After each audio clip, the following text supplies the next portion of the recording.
Hello friends, welcome to my channel back to the basics. दोस्तों, UPSC prelims 2024 काफ़ी नज़दीक है और प्रीलिम्स के लिए जो प्रीवियस ईयर क्वेश्चंस है वो काफ़ी इंपॉर्टेंट होते हैं।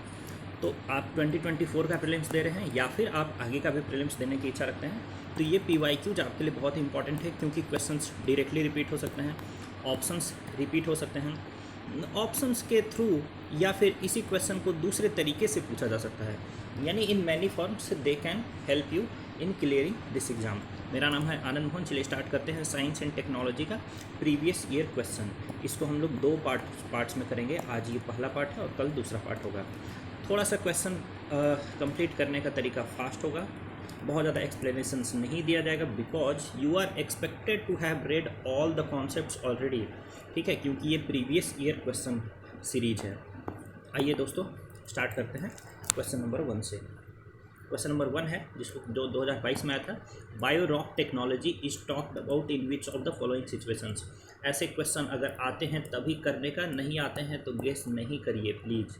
ठीक है, क्योंकि देखिए हर ऑप्शन बायो रॉक हो सकता है अगर वैसे देखा जाए तो। इसका राइट आंसर है कोरल रीफ्स को रिस्टोर करने के लिए जूलॉजिकल सर्वे ऑफ इंडिया ने कच्छ में जो कोरल रीफ्स है उसको रिस्टोर करने के लिए टेक्नोलॉजी बनाई थी, उसी को बायो रॉक टेक्नोलॉजी के नाम से जाना जाता है। अब देखिए building materials using plant residues, होने को ये भी बायो रॉक हो सकता है। फिर देखिए सेल गैस से रिलेटेड कुछ टेक्निक, फिर ये सारी चीज़ें हो सकती है। बट थिंग इज ये क्वेश्चन आपको या तो आता है या फिर नहीं आता है, दो ही कॉन्सेप्ट है, ये बाइनरी कॉन्सेप्ट है यहाँ पर। ठीक है, गेस वर्क अलाउड नहीं है। आइए दोस्तों क्वेश्चन नंबर 2 देखते हैं। Consider the following statements. DNA barcoding can be a tool to. DNA barcoding, जिसको भी आपको पता है कि जैसे डीएनए की सीक्वेंसिंग करते हैं, ठीक है, तो उन सब से क्या क्या किया जा सकता है। तो देखिए assess the age of a plant और एनिमल। आपको पता है कि एज ऑफ प्लांट और एनिमल के लिए हम लोग कार्बन डेटिंग करते हैं, कार्बन डेटिंग करते हैं। ठीक है, डीएनए का इससे कोई लेना देना नहीं है कि किसी प्लांट या एनिमल का एज कम है या ज़्यादा है, उसका डीएनए सेम ही रहेगा। डीएनए में बहुत ज़्यादा अल्टरेशन आने के चांसेस या फिर डिफाइंड अल्टरेशन आने के चांसेस नहीं है विथ रिस्पेक्ट टू एज। ठीक है, तो पहला गलत है। दूसरा देखिए distinguish among species that look alike. बिल्कुल, जो लुक अलाइक स्पीसीज है उनमें भी कुछ डिफरेंसेस हैं, तो वो डिफरेंसेस कहाँ दिखने को मिलेंगे? डीएनए में देखने को मिलेंगे, तो ये बिल्कुल करेक्ट है। तीसरा देखिए आइडेंटिफाई अनडिजायरेबल एनिमल और plant materials in processed foods. बिल्कुल, प्रोसेस्ड फूड्स के अंदर से हम लोग क्या कर सकते हैं, कुछ सैंपल कलेक्ट कर लेंगे, उस सैंपल का हम लोग क्या करेंगे, डीएनए बार कोडिंग करेंगे, देखेंगे कि इसमें कौन कौन से स्पीसीज वगैरह के डीएनए प्रेजेंट हैं। फॉर एग्जांपल कोई ऐसा एनिमल या प्लांट मटेरियल उसमें प्रेजेंट है जो कि अनडिजायरेबल है, तो हम लोग को पता चल जाएगा। तो डीएनए बार कोडिंग के थ्रू थर्ड काम भी किया जा सकता है। तो 2 का राइट आंसर हो जाएगा option number D, 2 and 3। Please वो पढ़ सकते हैं। क्वेश्चन नंबर 3 है दोस्तों। Bollgard 1 and Bollgard 2 technologies are mentioned in the context of. देखिए बॉलगार्ड आपको पता होना चाहिए कि जो पिंक बॉलवर्म होता है वो किसका डिजीज है? पिंक बॉलवर्म जो है डिजीज है कॉटन का। कॉटन का, कॉटन का ही जो क्रॉप है उसका जो फ्रूट होता है उसको बॉल्स बोलते हैं। जो कपास होता है ना, उसका कपास का बॉल होता है, BOLL बॉल होता है। ठीक है, तो और इंडिया में जो जेनेटिक मॉडिफिकेशन जो किया गया है वो भी सिर्फ कॉटन क्रॉप का ही किया गया है। कॉटन क्रॉप का ही कॉमर्शियल जेनेटिक मॉडिफिकेशन अलाउड किया गया है। ठीक है, तो आपको ये पता होना चाहिए कि ये बॉलगार्ड 1 और बॉलगार्ड 2 टेक्नोलॉजी जो है ये genetic modification of crop plant से रिलेटेड है, एंड स्पेसिफिक देखा जाए तो कॉटन के जेनेटिक मॉडिफिकेशन से रिलेटेड है ये।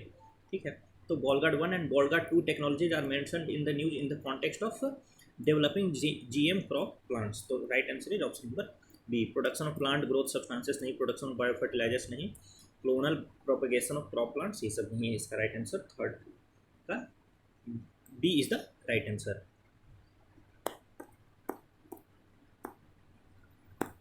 आपको पता होना चाहिए कि जो कॉटन का जो हम लोग जेनेटिक मॉडिफिकेशन किए हैं कॉटन क्रॉप का, तो उसके लिए हम लोगों ने बाहर से एक माइक्रो ऑर्गेनिज्म की जीन्स डाली है। ये बैक्टीरिया है, जो जीन जिस बाहर से डाला गया है वो बैक्टीरिया है, और उस बैक्टीरिया का नाम है बैसिलस thuringiensis। बैसिलस, ये आपको याद रखना है, thuringiensis।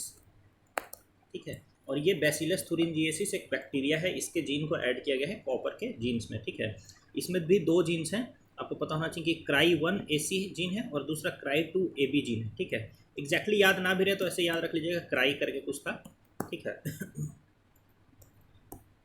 आई क्वेश्चन नंबर 4 देखिए,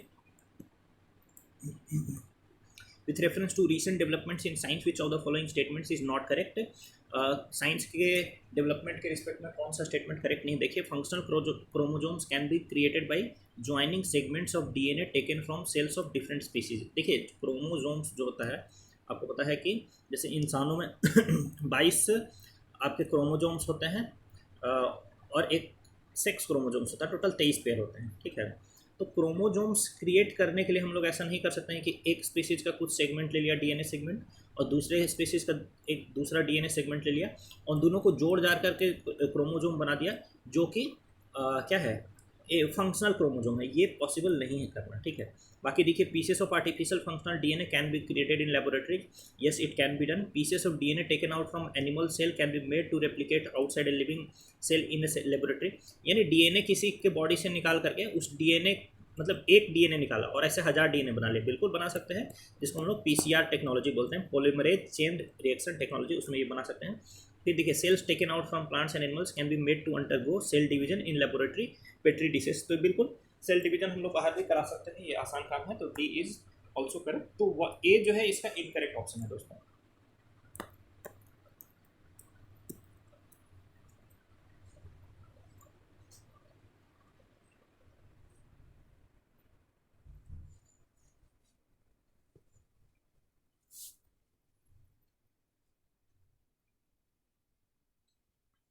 क्वेश्चन नंबर 5 देखिए, RNA interference technology has gained popularity in the last few years why. जो आरएनए इंटरफेरेंस को ही हम लोग बोलते हैं दोस्तों जीन साइलेंसिंग, यानी एक डीएनए का में से किसी पर्टिकुलर सेक्शन को क्या कर दिया गया, साइलेंस कर दिया गया। यानी ये अपना काम, मतलब इस सेक्शन का अगर कुछ भी काम होगा, ठीक है, कि आपके बालों को काला करना, ठीक है, तो ये आपके बालों को काला करना बंद कर देगा, ठीक है। तो देखिए it is use in developing gene silencing therapies, बिल्कुल इसको जीन साइलेंस, इसका नाम ही है, इसका एक अल्टरनेट नेम ही है जीन साइलेंसिंग टेक्नोलॉजी, ठीक है। फिर देखिए it can be use in developing therapies for the treatment of cancer, बिल्कुल अगर कोई पर्टिकुलर जो जीन है, ठीक है, वो कैंसर का कारण बन रहा है तो उस जीन को ही साइलेंस कर दीजिए, ये हो जाएगा। फिर देखिए it can be use to develop hormone replacement therapies, किसी पर्टिकुलर जीन को साइलेंस करने से हम लोग हार्मोन रिप्लेस नहीं कर सकते हैं, ठीक है, तो ये बात ध्यान रखिए। थर्ड आपका गलत हो जाएगा। फोर्थ देखिए it can be use to produce crop plants that are resistant to viral pathogens, तो देखिए ये काम किया जा सकता है।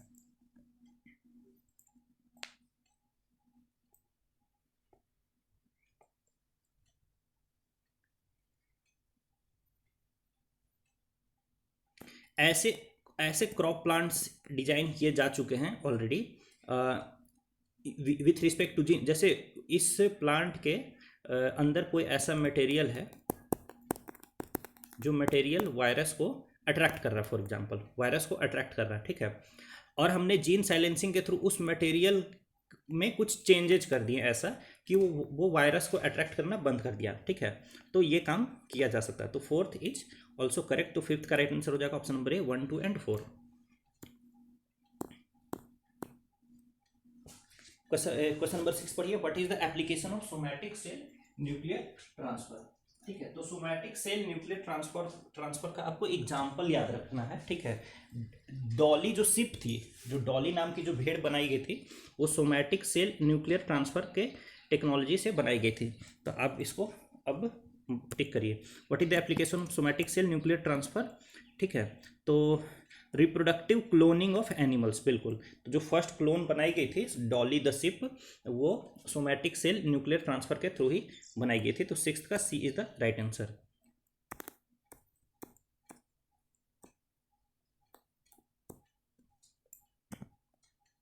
क्वेश्चन नंबर 7 देखिए, with reference to agriculture in India, how can the techniques of genome sequencing often seen in news be used in immediate future? genome sequencing को कैसे यूज किया जा सकता है इन द immediate future, ठीक है। देखिए तो genome sequencing can be use to identify genetic markers for disease resistance and drought tolerance in various crop plants. देखिए सिंपल सी बात है कि क्रॉप प्लांट्स में जीनोम सीक्वेंसिंग के थ्रू हम लोग उसका जीन्स को आइडेंटिफाई कर सकते हैं कि इसमें कौन कौन सा जीन्स है, ठीक है। उसमें से कोई जीन जो है पर्टिकुलर ड्रॉट रेजिस्टेंस के लिए काम आ रहा है तो ठीक है, उसको आइडेंटिफाई कर लिया। कोई जीन जो है ये बता रहा है कि ये इससे के थ्रू डिजीज रेजिस्टेंस हम लोग करते हैं, ठीक है, मतलब कोई पर्टिकुलर बैक्टीरिया इस पर अटैक करता है तो ये कुछ भी उसका फाइट करने का मैकेनिज्म डेवलप करता है, तो ये सब कुछ हम लोग कर सकते हैं बिल्कुल। फिर देखिए this technique helps in reducing the time required to develop new varieties of crop plants, ठीक है। जीनोम सीक्वेंसिंग के थ्रू हम लोग ये काम भी कर सकते हैं कि जो क्रॉप का हम लोग ओवरऑल टाइम शॉर्ट कर दें, ठीक है। 4 महीने के क्रॉप को 2 महीने में हम लोग पैदा करना शुरू कर दें, ठीक है, उसका टाइम बढ़ा भी सकते हैं, ठीक है। तो ये सारा कुछ आराम से किया जा सकता है। तीसरा देखिए it can be use to decipher the host pathogen relationship in crops. मान लीजिए क्रॉप में कोई मॉडिफिकेशन की हुआ है, ठीक है, किसी पैथोजन के आने से, जैसे बैक्टीरिया वायरस इन सब के अटैक के कारण, ठीक है। तो हम लोग क्या कर सकते हैं, कोई भी अगर जेनेटिक मॉडिफिकेशन आया है तो उस चीज़ को आइडेंटिफाई कर सकते हैं with the help of genome sequencing. तो यस, इसको भी किया जा सकता है। तो 7th का राइट आंसर क्या हो जाएगा, 1, 2 एंड 3, ठीक है। ब्रॉडली आपको लग रहा है करेक्ट, तो आप उसको करेक्ट मार दीजिए। देखिए in the context of developments in bioinformatics the term transcriptome sometimes seen in news refers to, ठीक है।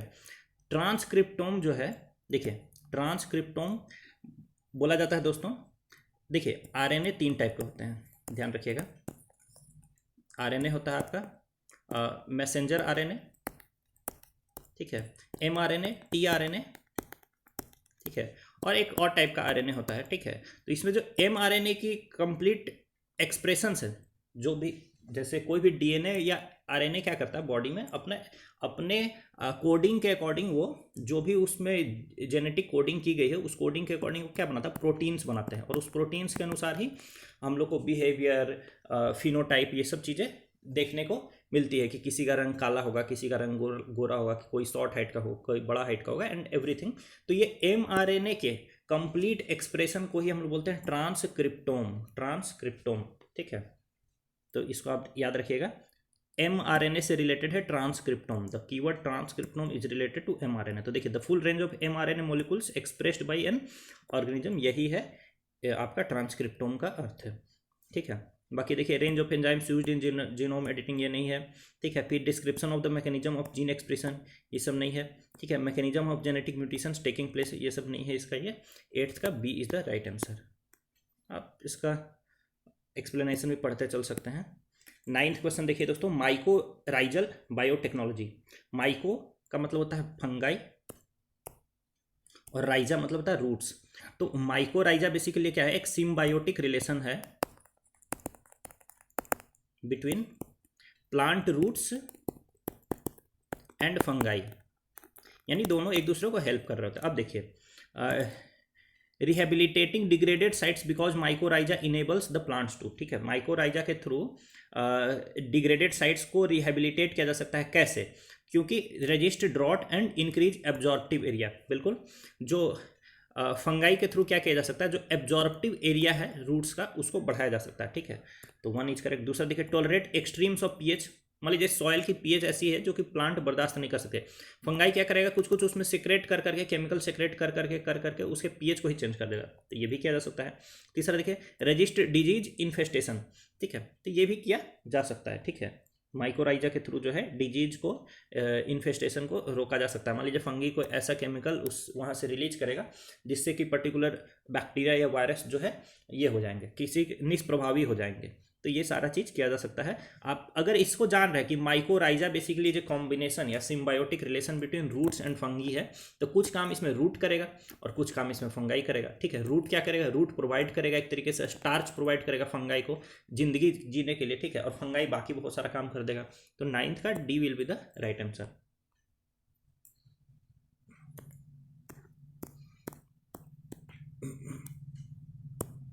देखिए रिकॉम्बिनेंट डीएनए टेक्नोलॉजी, इसी को जेनेटिक इंजीनियरिंग भी बोलते हैं, allows genes to be transferred, ठीक है। तो रिकॉम्बिनेंट डीएनए टेक्नोलॉजी या फिर जेनेटिक इंजीनियरिंग का मतलब क्या है कि किसी से भी एक ऑर्गेनिज्म से जीन लेकर के दूसरे ऑर्गेनिज्म में डाल दिया गया उसके प्रॉपर्टीज़ को चेंज करने के लिए, सिंपल एज दैट, ठीक है। तो जीन जीन इसमें किसके किसके बीच ट्रांसफर किया जा सकता है? Across different species of plants, बिल्कुल किया जा सकता है। फ्रॉम एनिमल्स टू प्लांट्स, ये भी किया जा सकता है। From microorganisms to higher organisms, ये भी किया जा सकता है। अभी आपको देखा जो कॉटन में बैक्टीरिया बेसिलस थुरिंजिएसिस का, ठीक है, इसीलिए इसको बीटी कॉटन बोलते हैं। बेसिलस थुरिंजिएसिस बैक्टीरिया के जीन्स को इसमें कॉटन में डाला गया है। तो माइक्रो ऑर्गेनिज्म से भी हायर ऑर्गेनिज्म में जो है जेनेटिक ट्रांसफर किया जा सकता है, बिल्कुल। तो 10th का राइट आंसर क्या हो जाएगा? Option number D, 1, 2 and 3। तो इन सारे क्वेश्चंस में भी आपको बहुत इजी रूट्स ढूंढना है, ठीक है। बहुत ज़्यादा क्रिटिकल बनने का कोशिश नहीं करना है। कहीं क्रिटिकल बनना है दोस्तों, लेकिन एक्सट्रीमली क्रिटिकल नहीं बनिएगा, ठीक है।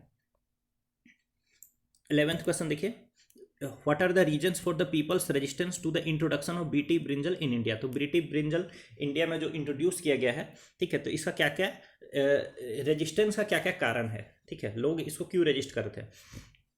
तो देखिए, BT brinjal has been created by inserting a gene from a soil fungus into its genome, ठीक है। तो क्या बीटी ब्रिंजल के जीनोम में सॉइल फंगस को ये किया गया है, ऐड किया गया है। तो आपको पता है कि बीटी का मतलब क्या है? बीटी का मतलब है बेसिलस थुरिंजिएसिस, ठीक है। बीटी कॉटन में भी और बीटी ब्रिंजल में भी वही बेसिलस थुरिंजिएसिस का ही जीन को ऐड किया गया है, ठीक है, क्राई 1AC। अब देखिए, ये हुआ क्वेश्चन का एक तरीके से रिपीटेशन, ठीक है, एक तरीके से हुआ, डायरेक्टली तो नहीं कहा जाएगा।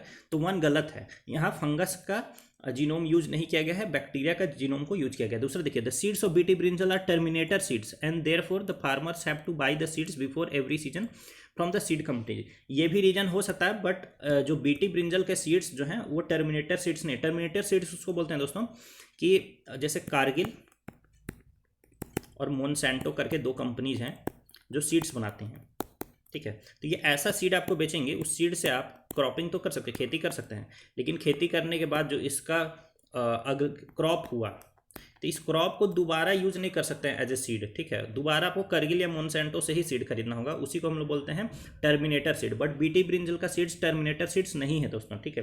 तो 2 इज ऑल्सो इनकरेक्ट। थर्ड देखिए, there is an apprehension that the consumption of BT brinjal may adversely effect the health, बिल्कुल ये इसका कारण है। फिर चौथा देखिए, there is some concern that introduction of BT brinjal may have adverse effects on biodiversity, ये भी इसका कारण है। देखिए, जो जेनेटिकली मॉडिफाइड क्रॉप्स है उससे लोगों को थोड़ा डर है कि हेल्थ में क्या इंपैक्ट करेगा, बायोडाइवर्सिटी पे क्या इंपैक्ट करेगा, ये सारे इसके एक तरीके से डर है, ठीक है। कहीं इन्वेजिव स्पीसीज की तरह तो काम नहीं कर देगा एंड ऑल दैट। तो 11th का राइट आंसर हो जाएगा option number C, 3 and 4 only. आप इसको पढ़ सकते हैं।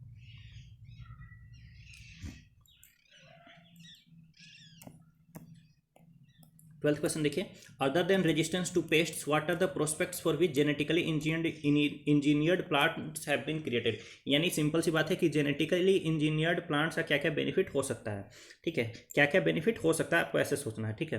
तो देखिए, to enable them to withstand drought, बिल्कुल कम पानी में होने वाला क्रॉप हम लोग बना सकते हैं, yes. To increase the nutritive value of the produce, बिल्कुल।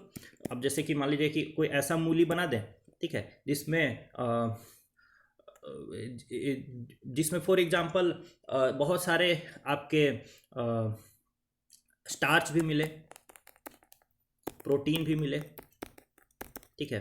तो स्टार्च ऑलरेडी मिलता है उसमें, ठीक है, प्रोटीन नहीं मिलता है मूली में, ठीक है। तो ये इस टाइप का हम लोग बना सकते हैं स्पेसिस। तो यस, 2 इज ऑल्सो करेक्ट। तीसरा देखिए, to enable them to grow and do photosynthesis in spaceships and space stations. देखिए, इवन दो ये यहीं पर ही हो जाता है कि ऑल आंसर मार देना चाहिए साइंस एंड टेक का, ऐसा नहीं होता है, ठीक है।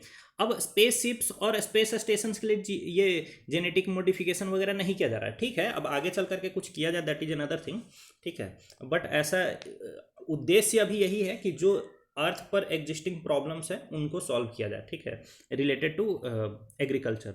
तो थर्ड आपका रॉन्ग है। फोर्थ देखिए, to increase their shelf life, yes, genetic modification के थ्रू सेल्फ लाइफ को इंक्रीज किया जा सकता है। तो फोर्थ इज करेक्ट। 12th का राइट आंसर क्या हो जाएगा? 1, 2 एंड 4, ऑप्शन नंबर सी।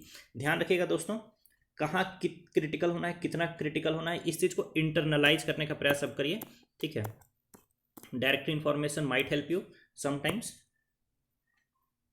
देखिए, at present scientists can determine the arrangement और relative positions of genes of DNA sequence on a chromosomes. How does this knowledge benefit us? इसी चीज़ को हम लोग क्या बोलते हैं? डीएनए सीक्वेंसिंग बोलते हैं या जीनोम सीक्वेंसिंग बोलते हैं। ठीक है, तो जीनोम सीक्वेंसिंग या डीएनए सीक्वेंसिंग के थ्रू हम लोग को क्या क्या बेनिफिट हो सकता है, मतलब उसके नॉलेज से हम लोग को क्या क्या बेनिफिट हो सकता है। तो ये देखिए, एक तरीके से रिपीट क्वेश्चन हो गया, ऊपर भी ये क्वेश्चन आया था। ठीक है, ऑप्शंस अलग अलग थे। ठीक है, तो it is possible to know the pedigree of life stocks. बिल्कुल, डीएनए के थ्रू हम लोग बता सकते हैं कि किसी लाइफ स्टॉक की वंशावली कैसी है, यानी उसके बाप का डीएनए उसके दादा का, ऐसे करके हम लोग मैचअप कर सकते हैं। यस, तो पहला आपका बिल्कुल करेक्ट है। दूसरा देखिए, it is possible to understand the causes of all human diseases. देखिए, क्या ऐसा हो सकता है कि डीएनए सीक्वेंसिंग के थ्रू हम लोग ऑल ह्यूमन डिजीजेज का कॉज को पता कर सके? ऐसा नहीं हो सकता, क्योंकि बहुत सारे डिजीजेज तो जेनेटिक होते भी नहीं है, तो वैसे कैसे बता देंगे डीएनए सीक्वेंसिंग के थ्रू? तो सेकंड इनकरेक्ट है। थर्ड देखिए, it is possible to develop disease resistant animal breeds. बिल्कुल, मतलब डीएनए सीक्वेंसिंग हम लोग समझ गए, डीएनए सीक्वेंसेस समझ करके पता लग गया इस पर्टिकुलर डीएनए में ये छोटा सा जो सेक्शन है, ये एक पर्टिकुलर बीमारी को बढ़ावा दे रहा है। अब उस पर्टिकुलर जीन सीक्वेंस को क्या कर दिया हम लोगों ने? साइलेंस कर दिया। ठीक है, ठीक है, तो उसको जीन साइलेंसिंग करके हम लोग फिर क्या कर सकते हैं? उसको डिजीज रेजिस्टेंट बना देंगे। तो थर्ड इज ऑल्सो करेक्ट है। तो 13th का राइट आंसर क्या हो जाएगा? Option number C, 1 and 3 only.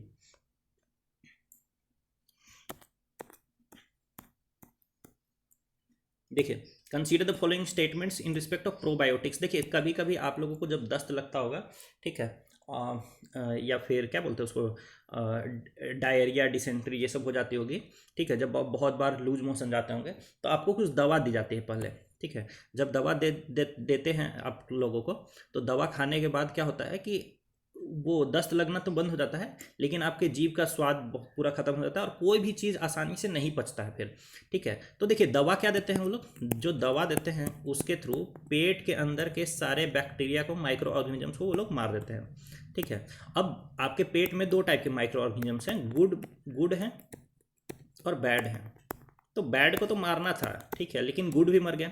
तो गुड को पैदा करने के लिए आपको दिया जाता है प्रोबायोटिक्स। ठीक है, जनरली बॉडी के अंदर प्रोबायोटिक्स नेचुरली अवेलेबल भी रहते हैं। ठीक है, प्रोबायोटिक्स को ही हम लोग बोलते हैं गुड बैक्टीरिया। ठीक है, या फिर ये गट बैक्टीरिया होते हैं, गट यानी आपके पेट में पाए जाते हैं। ठीक है, तो गट में पाए जाने वाले जो अच्छे हेल्पफुल आपके बैक्टीरिया और यीस्ट हैं, उन्हीं को हम लोग प्रोबायोटिक्स बोलते हैं। तो देखिए, probiotics are made of both bacteria and yeast. हाँ बिल्कुल, प्रोबायोटिक बनाने के लिए बैक्टीरिया और यीस्ट का प्रयोग किया जाता है। ठीक है, याकुल्ट आपने पिया होगा, याकुल्ट, वो भी एक टाइप का प्रोबायोटिक्स ही है। ठीक है, तो दूसरा देखिए, this the organism in probiotics are found in food we ingest but they do not naturally occur in our gut. ये गलत है, हमारे बॉडी में नेचुरली भी प्रोबायोटिक्स अवेलेबल होता है। ठीक है, नेचुरली भी प्रोबायोटिक्स अवेलेबल होता है। ठीक है, और बाहर से भी हम लोग उसको ले सकते हैं, दोनों चीज़ें हैं। तीसरा देखिए, probiotics help in the digestion और मिल्क शुगर्स। बिल्कुल, बहुत सारे लोगों के बॉडी में जब प्रोबायोटिक्स की कमी रहती है, ठीक है ना, तो उनको बोला जाता है कि इसको लैक्टोस इंटॉलरेंस हो गया है, यानी कि जब भी वो दूध पिएगा तब वो फाट करेंगे दोस्तों। ठीक है, क्योंकि वो they can not digest milk easily, तो probiotics will help in digestion of milk sugars also. ठीक है, अगर आपके बॉडी में, आपके गट में, पेट में प्रोबायोटिक्स है, तो आपका मिल्क शुगर्स आसानी से डाइजेस्ट हो जाएगा। ठीक है, तो 14th का राइट आंसर हो जाएगा option number C, 1 and 3 only.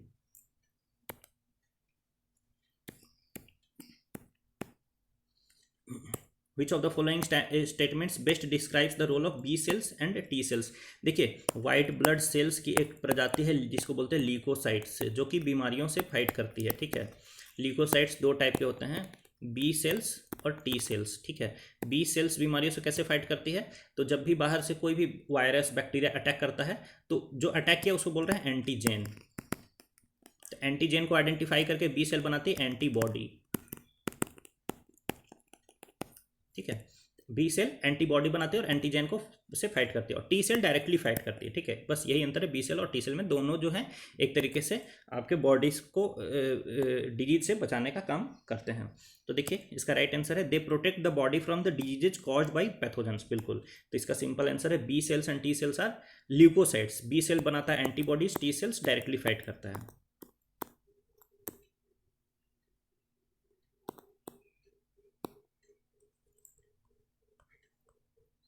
Question number 16 देखते हैं। In the context of hereditary diseases consider the following statements. जो हेरिडेटरी डिजीजेज होते हैं यानी जो पेरेंट्स से बच्चे के पास आते हैं उनके रिस्पेक्ट में क्वेश्चन है।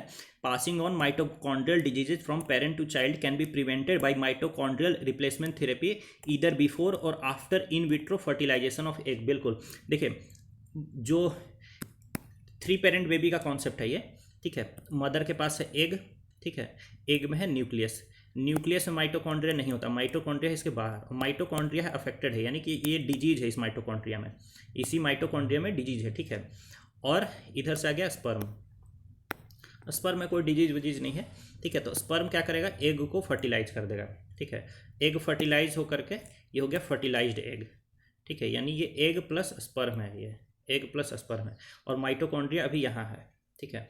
तो फर्टिलाइज्ड एग में से इसको निकाल लिया जाए, ठीक है, और किसी दूसरे लेडीज का एग ले लिया जाए, ठीक है, जो हेल्दी एग है, यानी जिसमें न्यूक्लियस भी सही है और माइटोकॉन्ड्रिया भी सही है। तो इस हेल्दी एग में से क्या करेंगे, न्यूक्लियस को इनइक्विलिएट कर देंगे, इसको हटा देंगे, और ये फर्टिलाइज जो न्यूक्लियस है इसको यहाँ ट्रांसफर कर देंगे, ठीक है। तो ये काम करके हम लोग क्या कर सकते हैं, जो डिजीज कैरिंग माइटोकॉन्ड्रिया था उससे हम लोग छुटकारा पा लिए, ठीक है। तो ये काम पहले भी किया जा सकता है।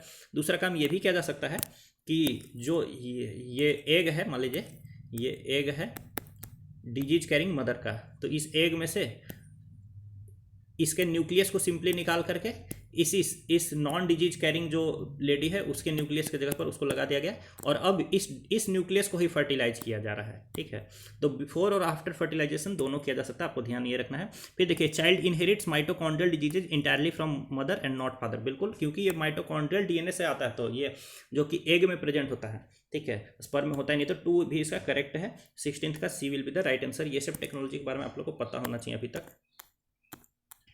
क्वेश्चन नंबर 17 देखिए दोस्तों, जो S2 है, द टर्म S2, ठीक है, is talked about in the context of, ठीक है, 2021 में कोरोना वायरस के जो रिसेप्टर जीन्स थे उन्हीं को बोला जा रहा था, रिसेप्टर एंजाइम्स को बोला जा रहा था S2, ठीक है। तो ये स्प्रेड ऑफ वायरल डिजीजेज से रिलेटेड है, क्योंकि कोरोना एक वायरस डिजीज था, और उसका स्प्रेड तभी होगा जैसे मान लीजिए कि मेरे से कोरोना वायरस आपके तक गया और आपके बॉडी में उसको एक्सेप्ट कौन करेगा, तो यही करेगा, S2 एंजाइम ही करेगा। तो ये S2 एंजाइम याद रखिएगा, ये जो है कोरोना वायरस का, वैसे तो वायरल डिजीजेज के रिस्पेक्ट में भी आप बोल सकते हैं, कॉमन बोल सकते हैं, और स्पेसिफिक बोला जाए तो कोविड-19 के टाइम में ये ज़्यादा न्यूज़ में था, ठीक है।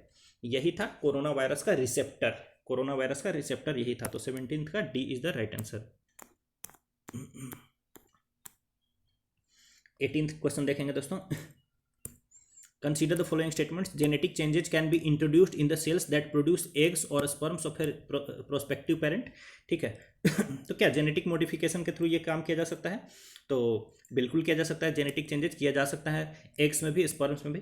फिर देखिए, a person's genome can be edited before birth at an early embryonic stage, ठीक है। अर्ली एम्ब्रायोनिक स्टेज क्या होता है, जैसे कि ये है मदर का एग, ये है फादर का स्पर्म, दोनों यहाँ मिल गया, ये फर्टिलाइज्ड एग बन गया। अब ये फर्टिलाइज्ड एग क्या करेगा, एक सेल से दूसरा 2 बनेगा, फिर 2 से 3 4 ऐसे कर करके बन जाएगा। बहुत जो अर्ली स्टेज होती है जिसमें बहुत कम सेल्स होते हैं, ठीक है ना, उसी को बोलते हैं एम्ब्रायोनिक स्टेज, ठीक है। तो उसमें जेनेटिक मॉडिफिकेशन किया जा सकता है, हाँ किया जा सकता है, बिल्कुल किया जा सकता है। तो 2 इज करेक्ट। तीसरा देखिए, human induced pluripotent stem cells can be injected in the embryo of A pig, ठीक है। तो आपको ये सब पता होना चाहिए। पहली बात तो प्लूरीपोटेंट स्टेम सेल्स क्या होता है। स्टेम सेल्स होता है, स्टेम सेल्स वो सेल्स होते हैं जो कि डेवलप करके कुछ भी बना सकते हैं, आपके बॉडी का कोई भी पार्ट बना सकते हैं, जैसे कि हार्ट भी बना सकते हैं, आर्टरीज भी बना सकते हैं, वेन्स भी बना सकते हैं, ब्रेन का भी टिश्यूज है वो भी बना सकते हैं, कुछ भी बना सकते हैं, ठीक है। ये होते हैं स्टेम सेल्स। अब स्टेम सेल्स भी अलग अलग टाइप के होते हैं। एक यूनिपोटेंट, जैसे कि वो ग्रो कर करके एक खासी टाइप के सेल्स बनाएंगे। फिर यूनिपोटेंट के बाद आता है आपका प्लूरीपोटेंट, यानी कि वो ग्रो कर करके 3-4 टाइप के चीज़ों ऑर्गन्स बना सकते हैं। फिर एक होता है टोटीपेटेंट, ठीक है। जैसे इन जो एम्ब्रियोनिक स्टेम सेल्स होते हैं वो टोटीपोटेंट होते हैं, ठीक है। वो ग्रो कर करके डिवाइड कर करके आपके बॉडी का पूरा पार्ट बना सकते हैं, ठीक है। क्योंकि आप देख रहे हैं ना, एम्ब्रियो के टाइम में तो बच्चा हम लोग को दिखाई नहीं दे रहा, उस एम्ब्रियो से ही क्या बन रहा है, सर भी बन रहा है, हाथ भी बन रहा है, पैर भी बन रहा है, सारा फुल बॉडी का जो निर्माण हो रहा है एम्ब्रियो से ही हो रहा है। तो एम्ब्रियोनिक सेल टोटीपोटेंट होते हैं, मतलब कि हर टाइप के सेल्स, टिश्यू सब कुछ बना सकते हैं, ठीक है। तो ये बोल रहा है human induced pluripotent cells can be injected into the embryo of A pig. अब देखिए ये बहुत स्पेसिफिक इंफॉर्मेशन है, लेकिन आपको पता होना चाहिए कि ये चीज़ किया जा सकता है, क्योंकि पिग पिग में और इंसान में बहुत समानता है दोस्तों। पिग का भी ऑर्गन्स को इंसानों में डाला जाता है, ठीक है, और इंसानों से भी प्लूरीपोटेंट सेल्स जो है पिग के एम्ब्रियो में डाल करके हम लोग अलग अलग एक्सपेरिमेंट्स वगैरह कर सकते हैं, ठीक है। तो third is also correct, 18th का D will be the right answer.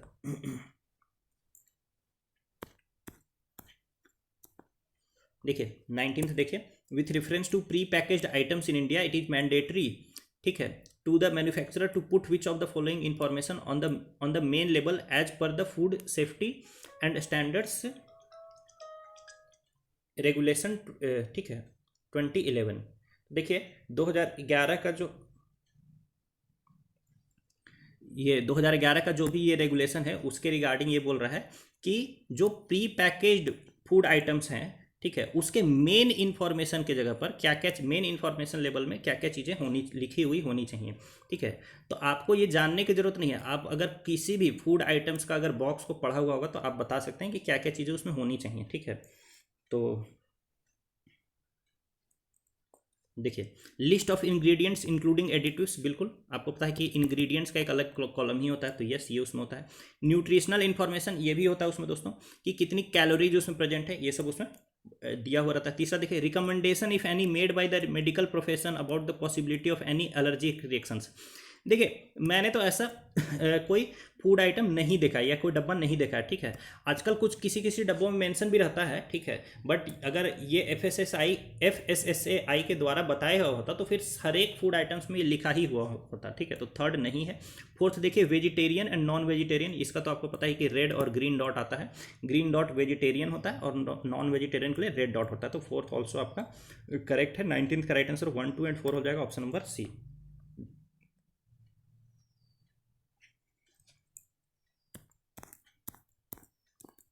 देखिए consider the following minerals calcium, iron, sodium, which of the minerals given above is are required by the human body for contraction of muscles. देखिए ये NCERT के fact से लिया गया है, ठीक है, और रियलिटी है कि कैल्शियम, आयरन, सोडियम सारा ही जो है इंपॉर्टेंट है आपका मसल कॉन्ट्रैक्शन के लिए, ठीक है।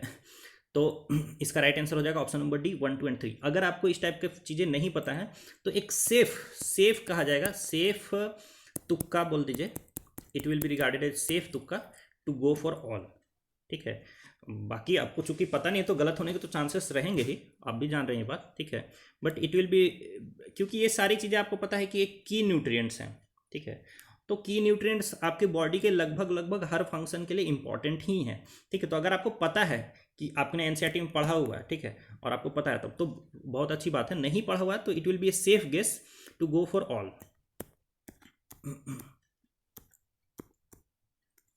क्वेश्चन नंबर 21 देखिए दोस्तों,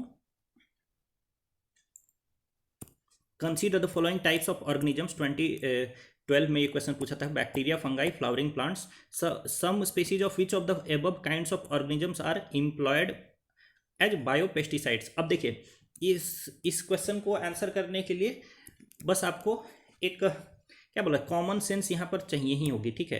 क्या बैक्टीरिया को यूज करके हम लोग बायोपेस्टिसाइड्स बना सकते हैं? तो यस बनाया जा सकता है, बिल्कुल बनाया जा सकता है। फंगाई को यूज करके बायोपेस्टिसाइड्स बनाया जा सकता है, बिल्कुल बनाया जा सकता है। फ्लावरिंग प्लांट्स को यूज करके बायोपेस्टिसाइड्स बनाया जा सकता है, बिल्कुल बनाया जा सकता है। बायोपेस्टिसाइड्स का मतलब ये है कि जो बायोटिक एनिमल्स हैं, बायोटिक ऑर्गेनिजम्स हैं, कोई भी बैक्टीरिया, फंगाई एटसेट्रा एनीथिंग, ठीक है, उसको यूज करके आप क्या कर रहे हैं, इंसेक्ट्स, पेस्ट, इन सब के अटैक को रोक रहे हैं, ठीक है।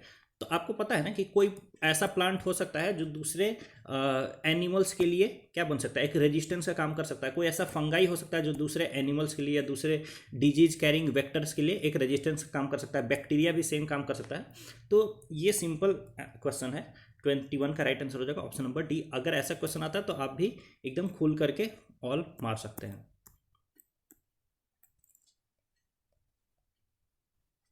देखिए what is the role of ultraviolet radiation in the water purification systems. तो यूवी रेडिएशन का क्या यूज है वाटर प्यूरिफिकेशन सिस्टम में, ये देखिए, it inactivates kills the harmful micro organisms in the water. ये बिल्कुल एकदम सही काम है।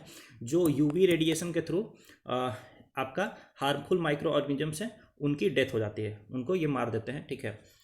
पहला बिल्कुल सही। दूसरा देखिए, it removes all the undesirable odours from the water. ऐसा कुछ नहीं, अगर पानी में कोई ऐसा सब्सटेंस है जिसके कारण पानी से स्मेल आ रही है तो उस सब्सटेंस को ये क्या कर सकता है, कुछ नहीं कर सकता है, ठीक है। ये लाइट इसके ऊपर पड़ रहा है, ठीक है।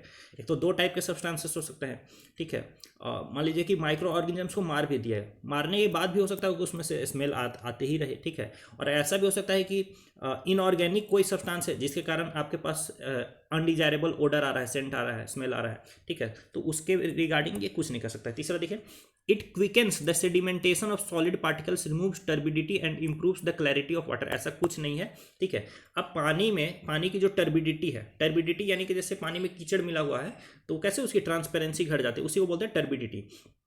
तो पानी में लाइट मारने से उसकी टर्बिडिटी थोड़ी कम होगी, बिल्कुल कम नहीं होगी। तो थर्ड आपका इनकरेक्ट है। 22 का राइट आंसर हो जाएगा ऑप्शन नंबर ए, 1 ओनली। एकदम लिमिटेड अंडरस्टैंडिंग के साथ आप इसको आंसर कर सकते हैं दोस्तों। आई क्वेश्चन नंबर 23 देखिए, with reference to stem cells frequently in the news which of the following statements is are correct. ठीक है, स्टेम सेल्स के रिगार्डिंग आपको देखना है कि stem cells can be derived from mammals only, ऐसा कुछ नहीं है। देखिए स्टेम सेल्स क्या है, स्टेम सेल्स वो सेल्स हैं जिनसे लगभग हर टाइप के सेल्स डेवलप किए जा सकते हैं, ठीक है। यानी उनके ग्रोथ के कारण, उनके ग्रोथ और डिवीजन के कारण आपका बॉडी का सारा ऑर्गन्स डेवलप किया जा सकता है, ठीक है। तो देखिए स्टेम सेल्स भी अलग अलग टाइप के होते हैं। कुछ स्टेम सेल्स हर एक ऑर्गन को बना सकते हैं, कुछ स्टेम सेल्स जो है कुछ लिमिटेड ऑर्गन्स को बना सकते हैं, बट जो भी है, बट स्टेम सेल्स को क्या डिराइव किया जा सकता है सिर्फ मैमल से, ऐसा कुछ नहीं है। डिफरेंट स्पीसीज से स्टेम सेल्स को हम लोग डिराइव कर सकते हैं, ठीक है। क्योंकि अगर दूसरे भी स्पीसीज का ग्रोथ हो रहा है दोस्तों, दूसरे भी स्पीसीज का ग्रोथ हो रहा है, तो ग्रोथ होता है तो मान लीजिए पहले वो बहुत छोटा है, तो छोटे से जब बड़ा हुआ तो बॉडी में डिफ्रेंसिएशन आता है, डिफ्रेंसिएशन आया तो उसमें कुछ आई के लिए अलग टिश्यूज हैं, लेग्स के लिए अलग टिश्यूज हैं, पेट के लिए अलग टिश्यूज हैं, ब्रेन के लिए अलग टिश्यूज हैं, ठीक है। तो ये सारे टिश्यूज जो है इनिशियल स्टेज से ही डेवलप हुए हैं, ठीक है। इनिशियल स्टेज में जो भी टिश्यूज या सेल्स थे उन्हीं से ये सारा कुछ डिफ्रेंशिएटेड ऑर्गेनिज्म बना है, तो यानी स्टेम सेल्स उनमें भी पाए जाते हैं, ठीक है। तो पहला बिल्कुल इनकरेक्ट है। दूसरा देखिए, stem cells can be used for screening new drugs. तो बिल्कुल आपको पता है कि जो स्टेम सेल के रिगार्डिंग रिसर्च हो रहा है तो ये इसी सब के लिए किया जा रहा है कि हम लोग नए ड्रग्स को टेस्ट कर सके, ठीक है। तो दूसरा करेक्ट है। तीसरा देखिए, stem cells can be use for medical therapies. हाँ बिल्कुल, स्टेम सेल थेरेपीज जो है आजकल हो भी रहा है कैंसर वगैरह के ट्रीटमेंट के लिए, ठीक है। तो 23 का राइट आंसर क्या हो जाएगा, option number B, 2 and 3 only.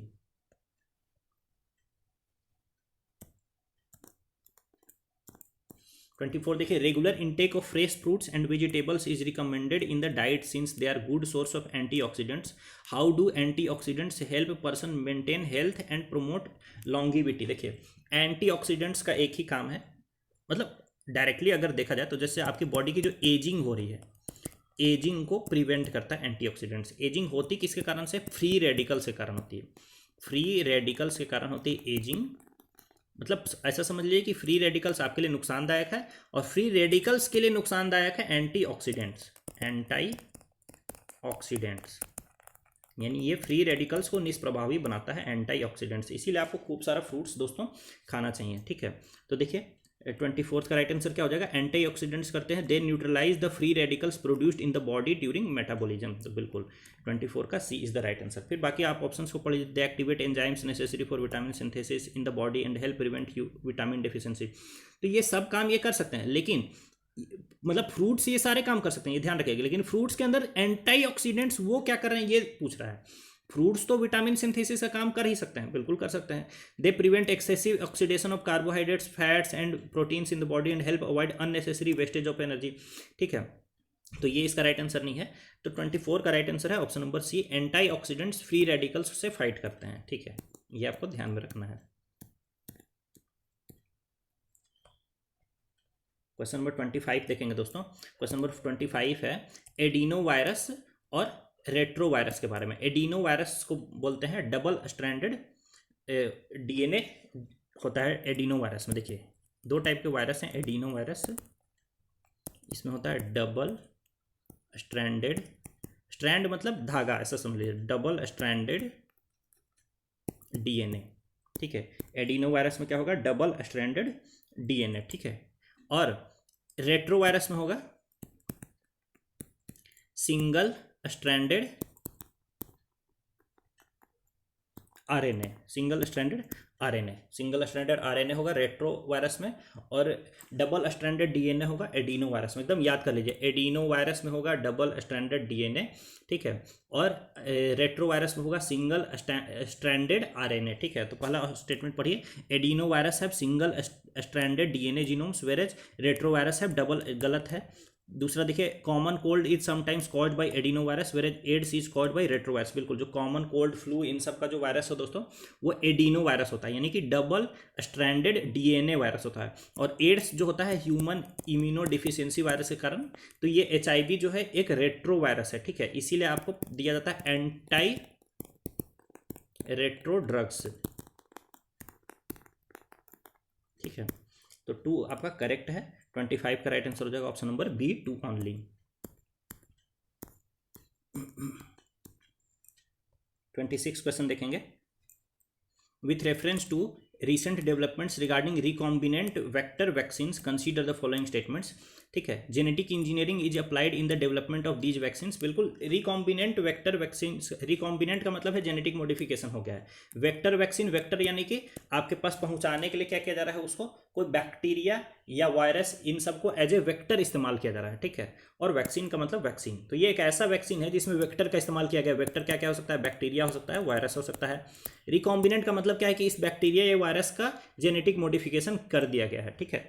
Simple तरीके से समझिए, तो genetic engineering is applied in the development of these vaccines, बिल्कुल, ठीक है। दूसरा देखिए, bacteria and viruses are used as a vectors, बिल्कुल। 26 का right answer is option number C, both 1 and T. इस टाइप के जो भी फ्रेजेज होंगे ना, उसको ब्रेक कर लीजिएगा और उसको अलग अलग से समझने का प्रयास करिएगा, तो आंसर करना ईजी हो जाएगा। 27 का क्वेश्चन देखते हैं हम लोग दोस्तों। What is the importance of using pneumococcal conjugate vaccines in India. तो न्यूमोकोकल कॉन्जुगेट वैक्सीन्स इंडिया में जो लाई गई है, तो उसका क्या क्या इंपॉर्टेंस है, तो ये सिंपल आपके मैगजीन वगैरह में दिया हुआ रहता है, ठीक है। इसके लिए आपको बहुत ज़्यादा हाथ पैर भी मारने की जरूरत नहीं है। These vaccines are effective against pneumonia as well as meningitis and sepsis, ठीक है। तो बिल्कुल इन सबसे ये फाइट करेगी, ठीक है। दूसरा देखिए, dependence on antibiotics that are not effective against drug resistant bacteria can be reduced, ठीक है। तो एक बात समझ लीजिए कि जैसे आपको कोई ऐसी बीमारी हो गई, ठीक है, फिर आपको एंटीबायोटिक दिया जा रहा है, वो एंटीबायोटिक उसके लिए काम करती भी कि नहीं करती, ये सभी प्रॉब्लम है, ठीक है। तो उससे अच्छा ना कि वैक्सीन देके वो बीमारी ही ना होने दिया जाए। तो dependence on antibiotics that are not effective against drug resistant bacteria can be reduced, बिल्कुल इसको किया जा सकता है। तीसरा देखिए, these vaccine have no side effects and cause no allergic reactions. ऐसा तो होता ही नहीं है दोस्तों, कोई भी दवा हो, कोई भी वैक्सीन हो, तो उसका साइड इफेक्ट कुछ ना कुछ होता ही है, ठीक है। आपको पता है कि जब कोरोना वायरस का वैक्सीन लगाया जा रहा था, कोवैक्सीन, कोविशील्ड, तो अलग अलग जगह पर से न्यूज आ रहे थे कि किसी को बुखार हो गया, कोई वैक्सीन लिया तो ही मर गया, ठीक है। मतलब कहने का अर्थ ये कि वैक्सीन से इवन दो मतलब 1000 में 999 लोगों को कोई साइड इफेक्ट नहीं होगा, लेकिन किसी एक को तो हो ही सकता है, ठीक है। तो 27 का राइट आंसर का जगह option number B, 1 and 2 only.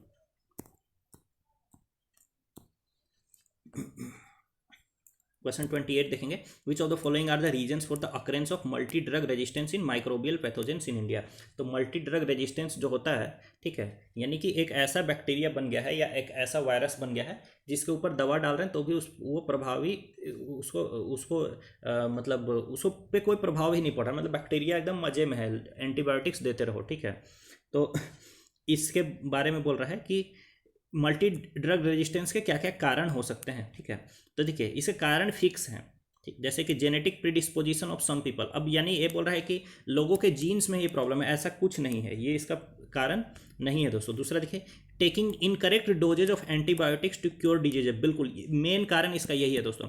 India में लोगों को पता नहीं होता है, वो जाते हैं, पहले बुखार लगता है तो पैरासीटामोल लेके आते हैं, जब और बुखार लगता है तो बोलते हैं कि 2 एंटीबायोटिक्स दे देते, 3 एंटीबायोटिक्स दे दिए, अपने मन मर्जी से, मतलब लिटरली अपने मन मर्जी से बोलते हैं एंटीबायोटिक्स दे दीजिए, ठीक है।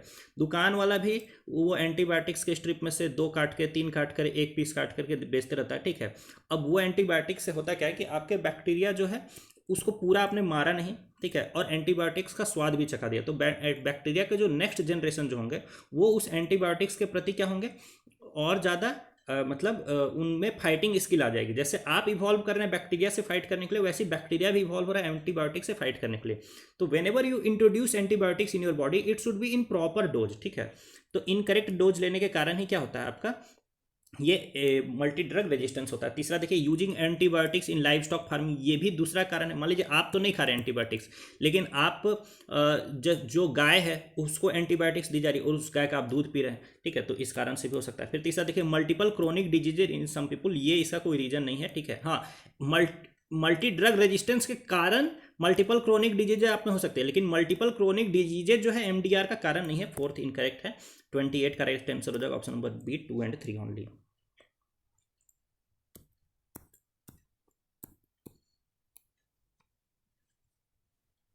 देखिए Cas9 प्रोटीन क्या है, ये तो इतनी बार रिपीट हो चुका है, ठीक है, आपके मैगजीन्स में और एवरी जगह। ये क्या है, मोलिकुलर सीजर है।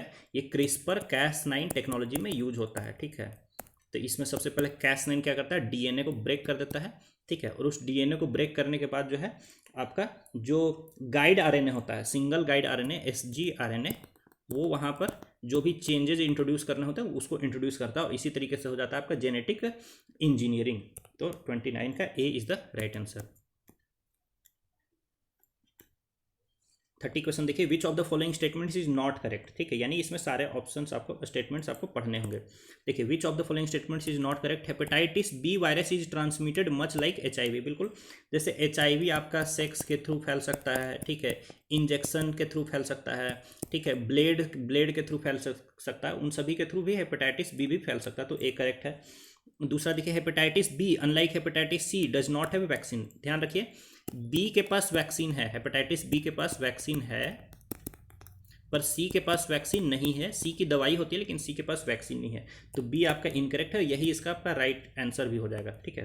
बाकी सी पढ़िए, globally the number of people infected by hepatitis B and C viruses are several times more than those infected with HIV, ठीक है।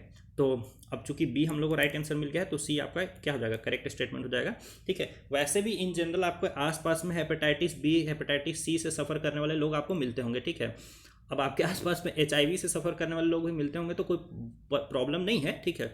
लेकिन आप संख्या का अंदाज़ा लगा सकते हैं कि एचआईवी से सफ़र करने वाले लोग कम ही हैं और हेपेटाइटिस बी और सी से सफ़र करने वाले लोग ज़्यादा हैं। एक और आप बात समझिए कि एचआईवी से अगर कोई सफ़र कर रहा है तो उसका डेटा बहुत ज़्यादा पब्लिक में नहीं है, ठीक है।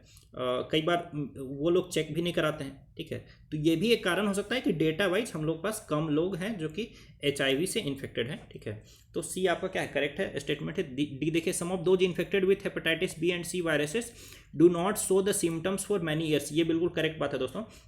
हेपेटाइटिस बी या सी से सफ़र करने वाले लोग कई बार ऐसे हैं कि 6-6 साल 7-7 साल 10-10 साल बाद जो है सिम्टम्स दिखाते हैं, ठीक है। तो डी भी आपका करेक्ट है। और उनको क्या हो जाता है, जॉन्डिस हो जाता है, लीवर डैमेज होना शुरू हो जाता है, तब पता चलता है कि अच्छा हेपेटाइटिस बी है या हेपेटाइटिस सी है। तो 30 का बी आपका हो जाएगा राइट आंसर।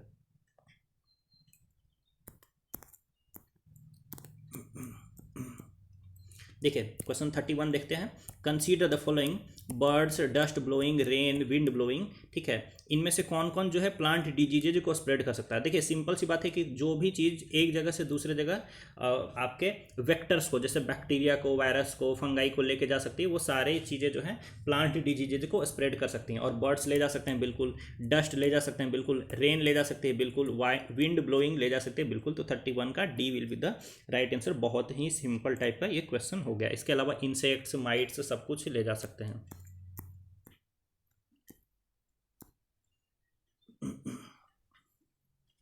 ठीक है, 32 क्वेश्चन देखते हैं, consider the following pairs commonly used unwanted और, ठीक है। तो यहाँ पर देखिए जैसे कुछ प्रोडक्ट्स हैं, जैसे लिपस्टिक है, सॉफ्ट ड्रिंक्स है, फास्ट फूड्स है, और इधर कुछ कंटामिनेंट्स हैं, जैसे लीड है, ब्रोमिनेटेड वेजिटेबल ऑयल्स है, मोनोसोडियम ग्लूटामेट है, ठीक है। आपको बताना है कि इसमें लिपस्टिक में क्या लीड पाया जाता है, तो हाँ बिल्कुल लिपस्टिक में और जो भी बहुत सारे कॉस्मेटिक्स में लीड पाया जाता है, जो कि आपके ब्रेन वगैरह को डैमेज कर सकता है दोस्तों, ठीक है। फिर दूसरा देखिए, सॉफ्ट ड्रिंक्स में ब्रोमिनेटेड वेजिटेबल ऑयल्स पाया जाता है, बिल्कुल पाया जाता है, ठीक है। तीसरा देखिए, चाइनीज़ फास्ट फूड्स में मोनोसोडियम ग्लूटामेट से आपका ये किया जाता है। अब ऐसा क्वेश्चन अगर आता है, ठीक है, एग्जाम में आपको नहीं बहुत ज़्यादा इन्फॉर्मेशन है, प्लीज़ स्किप। देखिए ये नॉलेज के लिए आपका सेशन नहीं लिया गया है, सिर्फ नॉलेज बढ़ाओ, नॉलेज बढ़ाओ। कहाँ सेफली स्किप करना है और कहाँ सेफली अटेम्प्ट करना है। ठीक है, अब जैसे आपको नहीं पता होगा कि monosodium glutamate, brominated vegetable oil, lead का शायद आप अंदाजा लगा सकते हैं। ठीक है, तो इन सब में अगर आपको ज़्यादा लग रहा है तो छोड़ दो, आगे बढ़ो, कोई प्रॉब्लम की बात नहीं है। हालांकि 32 का राइट आंसर क्या है, ऑप्शन नंबर डी है, 1, 2 एंड 3।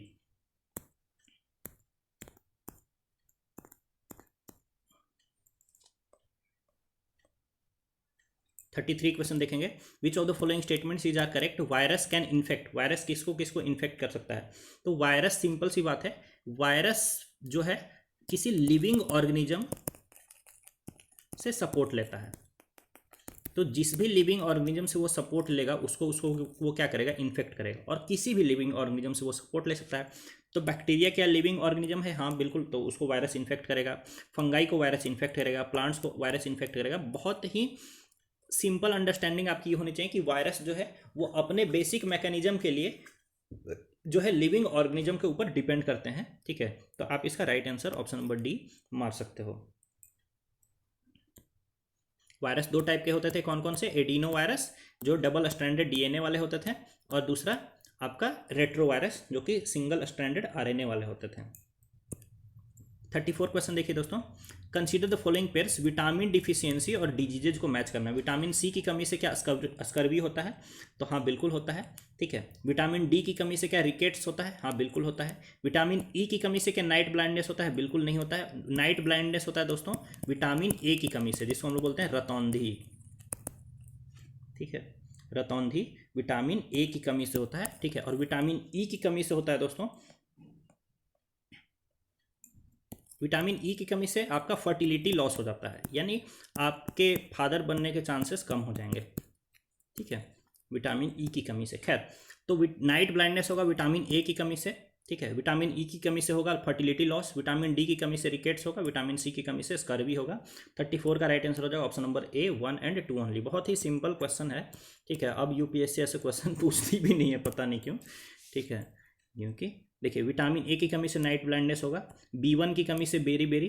तो आप ये बी वाला ना पूरा एक ही में याद कर लीजिए। ठीक है, बी अलग अलग बी की कमी से बेरी बेरी हो सकता है, आपका एरिबो फ्लैविनोसिस हो सकता है, पेलाग्रा हो सकता है, पेरेस्थीसिया हो सकता है, एनीमिया हो सकता है, डर्मेटाइटिस हो सकता है। ठीक है, फिर मेगालोब्लास्टिक एनीमिया हो सकता है, ये सब बी की कमी से। सी की कमी से स्कर्वी हो सकता है, डी की कमी से रिकेट्स हो सकता है, ई की कमी से फर्टिलिटी लॉस हो सकता है, और विटामिन के की कमी से, ये प्लीज़ याद रखिएगा, विटामिन के की कमी से आपका ब्लड क्लॉटिंग रुक जाता है। ब्लड क्लॉट नहीं करेगा, अगर कहीं भी कट मार्क हुआ तो वहाँ से खून बहते ही रहेगा, खून जमेगा ही नहीं आपका। क्वेश्चन 35 देखिए, consider the following diseases, diphtheria, chicken pox, small pox, which of the above diseases has been eradicated in India. India में इनमें से कौन कौन सा डिजीज इरेडिकेट किया जा चुका है? देखिए आप सिंपल अंडरस्टैंडिंग से बता सकते हैं कि स्मॉल पॉक्स जो है इंडिया में इरेडिकेट हो चुका है। चिकन पॉक्स इरेडिकेट नहीं हुआ है। चिकन पॉक्स का तो आपको हर 1-2 साल में आपके किसी दोस्त को ही हो जाता होगा। ठीक है, और डिफ्थीरिया का अभी भी आपको पता है कि ये दिया जाता है, एक वैक्सीन दिया जाता है DPT। ठीक है, इसमें डिफ्थीरिया, परटूसिस और टेटनस, इन तीनों का कॉम्बिनेशन होता है एक ही वैक्सीन में। ठीक है, तो डिफ्थीरिया भी यानी कि एलिमिनेट नहीं हुआ है। तो 1 और 2 एलिमिनेट नहीं हुआ, थर्ड एलिमिनेट हुआ है। तो इसका राइट आंसर क्या हो जाएगा? Option number B, 3 only. ठीक है,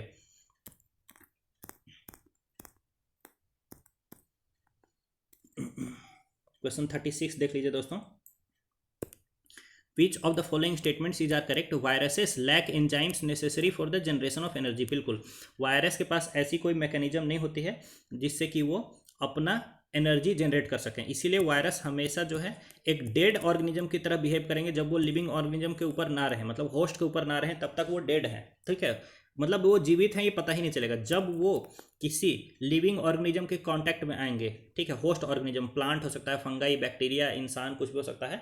ठीक है, जब उसके ऊपर आएंगे तब वो फिर एक जीवित प्राणी की तरह बिहेव करना, रिप्रोड्यूस करना, सब कुछ शुरू करेंगे, बट वो अपना एनर्जी जनरेशन नहीं कर सकते हैं। ये बात बस ध्यान रखना है। ठीक है, तो ए आपका बिल्कुल क्या है, करेक्ट है। Viruses lack enzyme necessary for generation of energy, तो 1 करेक्ट है। दूसरा देखिए viruses can be cultured in any synthetic medium, synthetic medium में कैसे कल्चर होगा, उसको तो लिविंग होस्ट चाहिए, तो दूसरा गलत है। तीसरा देखिए viruses are transmitted from one organism to another by biological vectors only, ऐसा कुछ नहीं है, बायोलॉजिकल फैक्टर से भी किया जा सकता है, एयर से, वाटर से, सिरिंज से, नीडल से, ब्लेड से, सबसे ट्रांसफर हो सकता है। अब तो उसका तीसरा तो गलत है, तो 36 का राइट आंसर हो जाएगा ऑप्शन नंबर ए, 1 ओनली।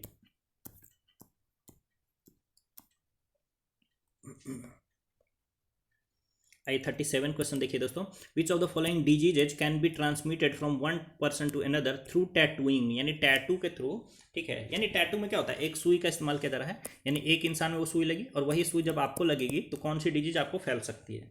तो सबसे पहले तो इसमें मार दीजिए आप HIV एड्स मार दीजिए, ठीक है, HIV एड्स मार दीजिए। और ऊपर आपने एक स्टेटमेंट में क्या पढ़ा था कि हेपेटाइटिस बी और सी भी HIV एड्स की तरह ही फैल सकती है। देखें ऐसे ही टाइप से क्वेश्चन रिपीट होते हैं, ऐसा कुछ नहीं कि डायरेक्टली क्वेश्चन रिपीट हो जाएंगे, ठीक है, और वैसे भी हो जाते हैं, डायरेक्टली भी रिपीट हो जाते हैं, ठीक है। तो खैर, तो हेपेटाइटिस बी भी जो है HIV एड्स की तरह ही फैलता है, यानी कि वो सुई के कारण फैल सकता है, हाँ, तो 2 करेक्ट है। चिकनगुनिया दोस्तों, चिकनगुनिया टैटूइंग के कारण नहीं फैलेगा। चिकनगुनिया आपको पता है कि ये एक वायरस के कारण होता है, और इस वायरस को जो वेक्टर चाहिए वो है एक मस्क्यूटो, उसको हम लोग बोलते हैं एडीज मॉस्क्यूटो। जो एडीज, फीमेल एडीज मॉस्क्यूटो, मान लीजिए किसी को चिकनगुनिया हुआ है, उसको पहले काटेगी और उस वहाँ से वो वायरस, चिकनगुनिया वायरस कलेक्ट कर लेगी, फिर जब वो आपको काटेगी तो फिर आपको चिकनगुनिया हो जाएगा, ठीक है। तो ये बात आपको ध्यान रखना है। तो चिकनगुनिया और डेंगू दोनों इसी तरीके से फैलती है, ठीक है। तो 37 का राइट आंसर क्या हो जाएगा, option number B, 2 and 3 only. Tattooing से इसका कोई लेना देना नहीं है दोस्तों।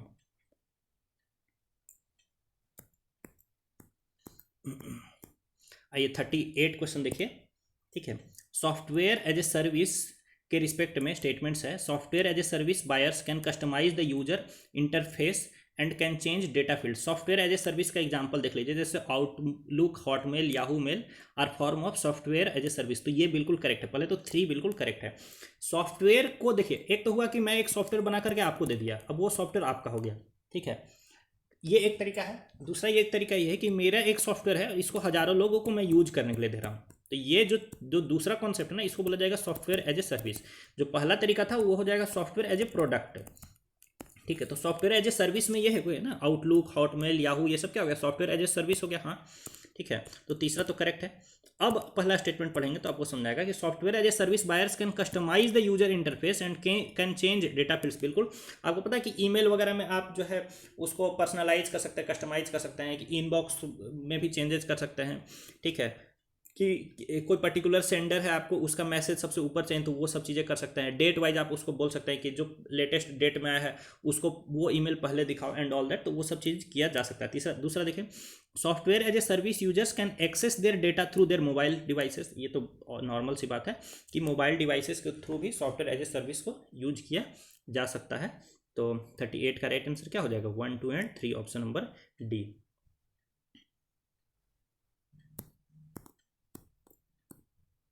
देखिए क्वेश्चन नंबर 39 देखिए, with reference to web 3.0 consider the following statements.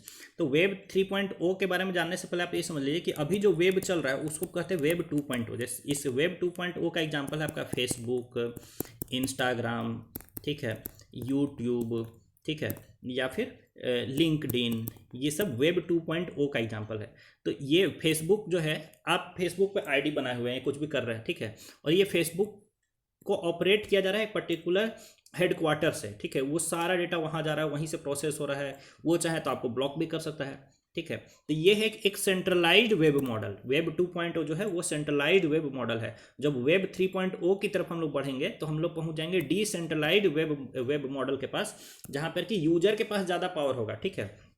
तो देखिए web 3.0 technology enables people to control their own data, हाँ बिल्कुल ये करेक्ट है। दूसरा देखिए, in web 3.0 world there can be blockchain based social networks, yes बिल्कुल ब्लॉकचेन बेस्ड सोशल नेटवर्क्स होगा, डिसेंट्रलाइज्ड सोशल नेटवर्क।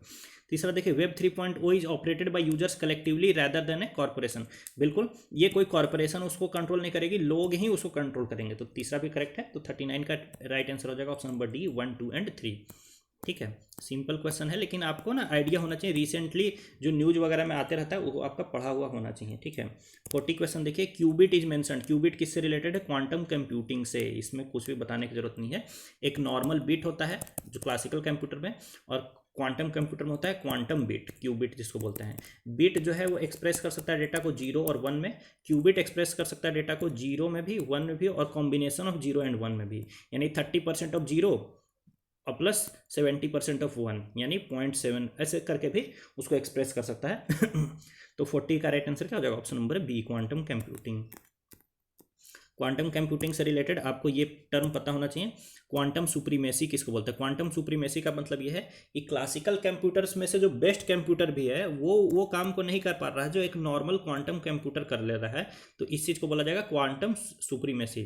ठीक है, और फिर ये साइकामोरे क्या है? ये गूगल का क्वांटम कंप्यूटर है। ठीक है, सुपर पोजिशन और क्वांटम इंटेंगलमेंट ये सब भी आपको पता होने चाहिए। ठीक है, बस डेफिनेशन पता होना चाहिए।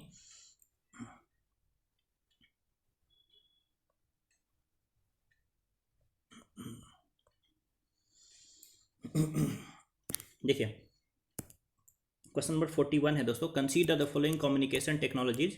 ठीक है, which of the above are considered short range technologies. ठीक है, देखिए दो टाइप की चीज़ है, एक है नियर फील्ड कम्युनिकेशन और एक है शॉर्ट रेंज। तो नियर फील्ड कम्युनिकेशन में तो 2-3 सेंटीमीटर तक ही जा सकता है इन्फॉर्मेशन। ठीक है, लेकिन शॉर्ट रेंज टेक्नोलॉजी भी कम ही रेंज की होगी, लेकिन ये थोड़ा 10 मीटर 20 मीटर आप ऐसे मान लीजिए रफली। ठीक है, शॉर्ट रेंज टेक्नोलॉजी। तो शॉर्ट रेंज टेक्नोलॉजी में क्या क्या आ जाएगा? क्लोज सर्किट सीसीटीवी आ जाएगा, बिल्कुल आ जाएगा। फिर रेडियो फ्रीक्वेंसी आइडेंटिफिकेशन आ जाएगा, बिल्कुल। रेडियो फ्रीक्वेंसी आइडेंटिफिकेशन किस में यूज होता है? जैसे कार में आपका जो फास्टैग लगा हुआ होता है, फास्टैग। ठीक है, तो देखते हैं कार में, कार को जब आप टोल के सामने ले जाते हैं तो टोल के पास 1 सेकंड के लिए खड़ा करते हैं, वो दूर से ही आपके फास्टैग को रीड करके आपके अकाउंट से पैसा काट लेता है। ठीक है, और फिर वो गेट को खोल देता है। ठीक है, ताकि आप जा सकें। तो रेडियो फ्रीक्वेंसी आइडेंटिफिकेशन। फिर वायरलेस लैन, जो वाईफाई वाला लैन है वो भी कितना 10-20 मीटर तक उसका रेंज रहता है। तो ये भी क्या हो गया? शॉर्ट रेंज टेक्नोलॉजी ही हो गया। तो 41 का D will be the right answer. Again a very simple question. ठीक है, आप क्या करते हैं, सिंपल क्वेश्चन को एक्सेस थिंकिंग करेंगे तो फिर उसको गलत कर देंगे। ठीक है, सिंपल क्वेश्चन में सिंपल थिंकिंग रखिए। देखिए यहाँ शॉर्ट रेंज टेक्नोलॉजी में देख लीजिए कौन कौन सा है। ये सब है, सीसीटीवी है, कॉर्डलेस ऑडियो डिवाइसेस, ये लैन है। ठीक है, सब छोड़िए। क्वेश्चन नंबर 42 देखेंगे दोस्तों, with the present state of development artificial intelligence can effectively do which of the following. ठीक है, अब देखिए इसमें क्या है ना, इस क्वेश्चन का आंसर चेंज होते रहेगा। ठीक है, इसका राइट आंसर जो दिया गया है यूपीएससी के द्वारा वो बी है, 1, 3 एंड 4। ठीक है, तो 1, 3 एंड 4 में हो जाएगा। एआई के थ्रू क्या क्या किया जा सकता है देख लीजिए, ब्रिंग डाउन इलेक्ट्रिसिटी कंजम्पशन, बिल्कुल। आर्टिफिशियल इंटेलिजेंस के थ्रू जब आप घर में नहीं है तो बल्ब बंद हो जाएगा, जब घर में आ जाएंगे तो बल्ब ऑन हो जाएगा। तो इस तरह से क्या होगा? इलेक्ट्रिसिटी कंजम्पशन कम हो जाएगा, तो 1 करेक्ट है। तीसरा देखिए, डिजीज डायग्नोसिस में आर्टिफिशियल इंटेलिजेंस हेल्प कर सकता है, बिल्कुल। आपके बॉडी में बहुत सारे डिवाइसेस फिट हैं जो कि बता देंगे कि भाई आपका हार्ट बीट कम हो रहा है, या आपने सही से नहीं सोया है, या ऐसे ऐसे करके। ठीक है, फिर तीसरा देखिए, टेक्स्ट टू स्पीच कन्वर्जन। तो ये काम तो कर ही रहा है। आपको व्हाट्सएप में आपको बहुत सारा ऐसा सॉफ्टवेयर आ गया है, जैसे कि आप कुछ बोलते हैं कि मैं आ रहा हूँ और वो लिख देगा मैं आ रहा हूँ। ठीक है, तो ये सब काम होने लगा है। फिर तीसरा देखिए, wireless transmission of electrical energy. देखिए इलेक्ट्रिकल एनर्जी का वायरलेस ट्रांसमिशन से आर्टिफिशियल इंटेलिजेंस का फिलहाल कोई लेना देना नहीं है, तो फिर तो वो काट दीजिए। तो ठीक है, तो इसका राइट आंसर 1, 3 एंड 4 बोला गया है। ठीक है, अब कायदे की बात यह है कि आजकल जो है जो एआई के थ्रू ये भी किया जा सकता है, creating meaningful short stories and songs भी किया जा सकता है, बिल्कुल।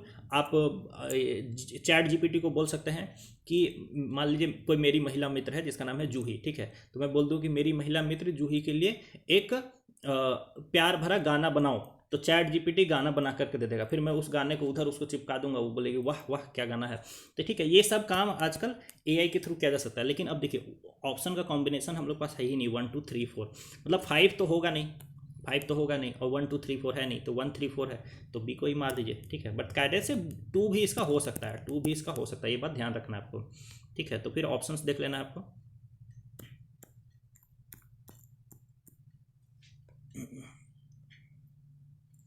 क्वेश्चन नंबर 43 देखेंगे, with reference to visible light communication technology. Which of the following statements are correct. तो विजिबल लाइट कम्युनिकेशन टेक्नोलॉजी को ही हम लोग बोलते हैं लाईफाई। जैसे वाईफाई होता है ना, वैसे ही लाईफाई होता है। लाईफाई में क्या करते हैं, जैसे राउटर से आपके मोबाइल के पास जो इंटरनेट का एक्सचेंज हो रहा है वो लाइट के थ्रू हो रहा है, विजिबल लाइट के थ्रू हो रहा है, ठीक है ना। तो इसको देखिए, इसका करेक्ट स्टेटमेंट आइडेंटिफाई करिए कि VLC uses electromagnetic spectrum wavelength 375 to 780 nanometer. आपको ये पता होगा कि 375 टू 780 नैनोमीटर ये विजिबल लाइट का ही स्पेक्ट्रम है, ठीक है। तो आप इसको मार देंगे कि हाँ ठीक है, तो वीएलसी में तो यही यूज होगा क्योंकि विजिबल लाइट टेक्नोलॉजी है, ठीक है। तो विजिबल लाइट टेक्नोलॉजी में तो विजिबल लाइट ही चाहिए हम लोग को, तो विजिबल लाइट का ये वेवलेंथ एकदम सही दिया हुआ है। फिर दूसरा देखिए, visible light communication is known as long range optical wireless communication. गलत है, लॉन्ग रेंज होगा ही नहीं, क्योंकि लाइट के बीच में अगर कोई भी चीज़ आ गई, ठीक है, मान लीजिए दीवार आ गया तो लाइट उसको पार करेगा ही नहीं। वाईफाई तो क्या है, दीवार को भी पार कर सकती है, ठीक है, लेकिन वो जो लाइट है वो उसको पार नहीं कर सकती, लाईफाई उसको पार नहीं कर सकते। तो दूसरा कट कर दीजिए। तीसरा देखिए, VLC can transmit large amounts of data faster than Bluetooth. हाँ बिल्कुल, लाईफाई के बारे में सोचा ही इसलिए जा रहा है क्योंकि ये डेटा ट्रांसफर जो है ब्लूटूथ और वाईफाई दोनों से फास्ट कर सकती है। तो थर्ड भी आपका क्या है, करेक्ट है। फोर्थ देखिए, VLC has no electromagnetic interference. तो मतलब जनरली लाइट जैसे के पास मतलब इलेक्ट्रोमैग्नेटिक इंटरफेरेंस हो सकता है वैसे लाइट का बहुत लॉन्ग रेंज में, ठीक है, लेकिन ये 10-20 मीटर के अंदर में, ठीक है, इसमें कोई इलेक्ट्रोमैग्नेटिक इंटरफेरेंस देखने को नहीं मिलती है। तो फोर्थ भी आपका करेक्ट है। तो राइट आंसर क्या हो जाएगा इसका 43 का 1, 3 and 4, option number C.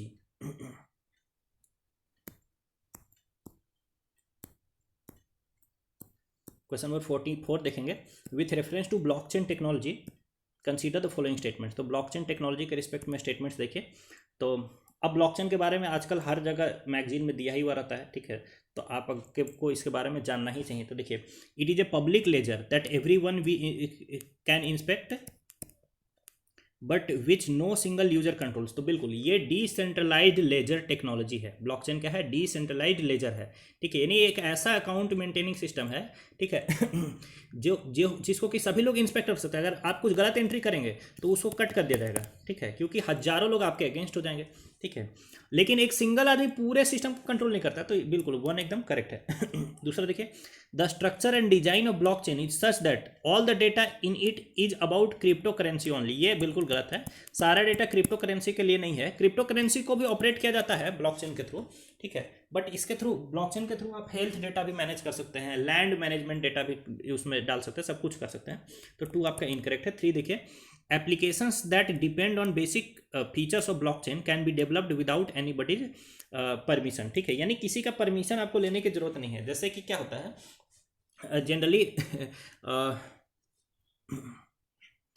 Generally web 2.0 में हर चीज़ तो क्या है, सेंट्रलाइज्ड है। जैसे कि फेसबुक का परमिशन लेकर के आप अपना आईडी बना सकते हैं, ठीक है, लेकिन ये ब्लॉकचेन टेक्नोलॉजी का मतलब क्या है, डिसेंट्रलाइज्ड, यानी कि आपको किसी एक पर्टिकुलर ऑर्गेनाइजेशन, पर्सन, इन सब की परमिशन लेने की जरूरत नहीं है बेसिक फीचर्स को यूज करने के लिए। तो 3 आपका करेक्ट है। 44 का राइट आंसर क्या हो जाएगा, option number D, 1 and 3 only. आप इसको बस इतना दिमाग में लगा दीजिए कि ब्लॉकचेन टेक्नोलॉजी डिसेंट्रलाइज्ड है, कोई सेंट्रल पावर नहीं है, ठीक है, ये वेब 3.0 के कॉन्सेप्ट के लिए है, ठीक है, क्रिप्टो करेंसी में तो हेल्प करता ही है, बाकी डेटा को भी मैनेज किया जा सकता है इसी की तरह से। 44 क्वेश्चन देखेंगे, with reference to communication technologies what is are the LTE and VoLTE, ठीक है। तो देखिए LTE और VoLTE के बारे में न्यूज़ वगैरह में आते रहता है, तो आप उसको पढ़ सकते हैं, जो मैगजीन्स होती हैं उसमें खास करके। तो जो LTE है वो क्या है, 4G है। इस 4G में क्या होता है, जब आप फ़ोन कर दिए, कॉल कर दिए, तो ये LTE बंद हो जाएगा, आपका 2G काम करने लगेगा, 2G 3G काम करने लगेगा, तो आपका मोबाइल में इंटरनेट नहीं चलेगा जब कॉल कर देंगे। तो यही प्रॉब्लम था LTE के साथ, तो इसी को चेंज कर दिया गया वॉइस ओवर LTE में, ठीक है। तो इसका मतलब क्या है कि 4G में ही कॉल भी कर लीजिए, कोई दिक्कत नहीं है, कॉल भी करते रहेंगे तो भी इंटरनेट आपका चलते रहेगा। फिर देखिए इसके बारे में स्टेटमेंट पढ़िए, LTE is commonly marketed as 3G and VoLTE is commonly marketed as advance 3G। तो दोनों ही गलत है, दोनों ही क्या है, 4G है, पहली बात तो ये है।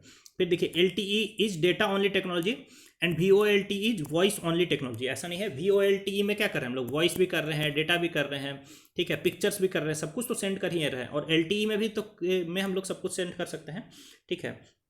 तो 2 भी आपका क्या है, रॉन्ग है। 45 का राइट आंसर का होगा option number D, neither 1 nor 2।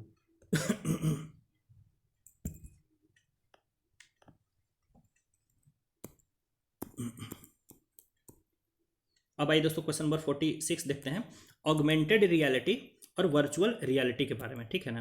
तो ऑगमेंटेड रियलिटी और वर्चुअल रियलिटी के बारे में करेक्ट स्टेटमेंट्स को आइडेंटिफाई करना है हम लोग को। तो देखिए ऑगमेंटेड रियलिटी का एक एग्जांपल है, आप सीधा यूट्यूब में भी जाइएगा थोड़ी देर के बाद, लिखिएगा Modi's make in India presentation in Germany, ठीक है। आप एकदम साफ समझ जाएंगे कि ऑगमेंटेड रियलिटी क्या होती है। तो ऑगमेंटेड रियलिटी का क्या मतलब है, आपको उदाहरण देता हूँ। देखिए यहाँ पर एक ये लिख लगा हुआ है आपका स्क्रीन लगा हुआ, ठीक है, और यहाँ सामने स्क्रीन में लोग देख रहे हैं, इधर कुछ लोग बैठे हुए हैं और इधर कुछ लोग बैठे हुए हैं। यहाँ पर बैठी हुई एंजेला मर्केल और यहाँ पर बैठे हुए मोदी जी और यहाँ पर एंजेला मर्केल बैठी हुई है, ठीक है। अब क्या हो रहा है कि ऑगमेंटेड रियलिटी क्या कर रहा है, इस पूरे चीज़ को रिकॉर्ड करके यहाँ स्क्रीन में दिखा रहा है, और जब इस स्क्रीन में दिखा रहा है तो क्या कर दे रहा है, ऐड कर दे रहा है यहाँ पर एक शेर। यहाँ पर रियल में कोई शेर नहीं है, लेकिन जब स्क्रीन में जब इसी चीज़ को देखा जा रहा है तो यहाँ से एक शेर आ रहा है, ठीक है, और वो शेर क्या है, मेक इन इंडिया का लोगो है। तो आप समझ गए ऑगमेंटेड रियलिटी क्या होती है। और वर्चुअल रियलिटी में क्या होता है, रियल वर्ल्ड में इस तरह कोई चीज़ नहीं होता, आपको हेडसेट एक पहना दिया जाता है, और उस हेडसेट के अंदर जब आप देखेंगे तो वहाँ पर आपको कुछ भी video game characters and everything दिखेंगे, तो वो होता है वर्चुअल रियलिटी, ठीक है। तो देखिए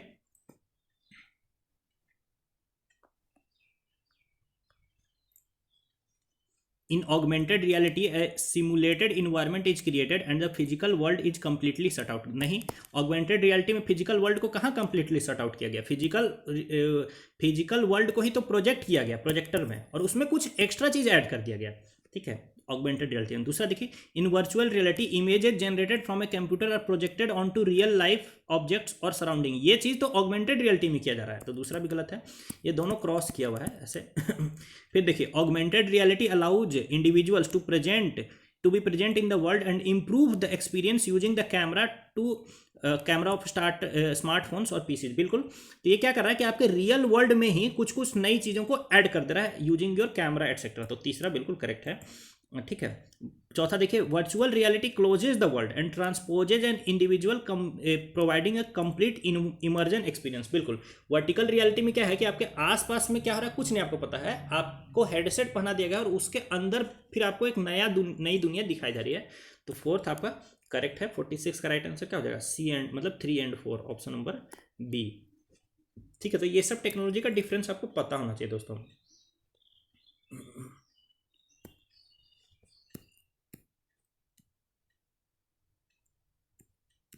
आइए देखिए 47, डिजिटल सिग्नेचर क्या है।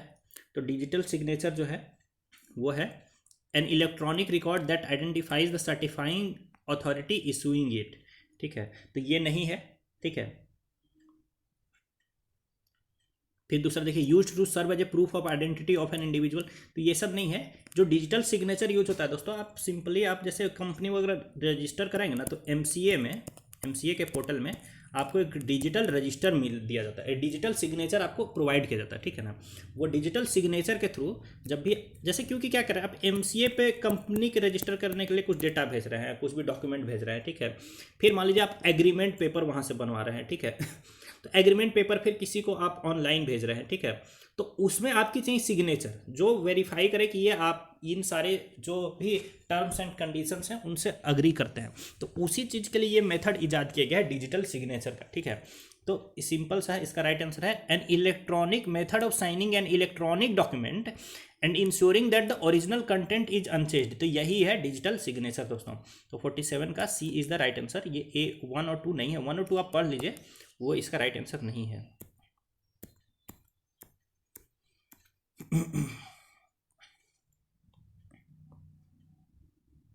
आइए दोस्तों क्वेश्चन नंबर 48 देखते हैं। In the context of wearable technology which of the following task is are accomplished by wearable devices. तो इसमें से कौन कौन सा काम वियरेबल डिवाइसेस से किया जा सकता है। तो देखिए, location identification of a person, बिल्कुल जीपीएस से कर लो। Sleep monitoring of a person, smart watch से कर लो। Assisting the hearing impaired person, वो तो आता है ना हियरिंग एड, वो भी कान में लगा करके उससे कर लो। तो 48 का D will be the right answer, ठीक है।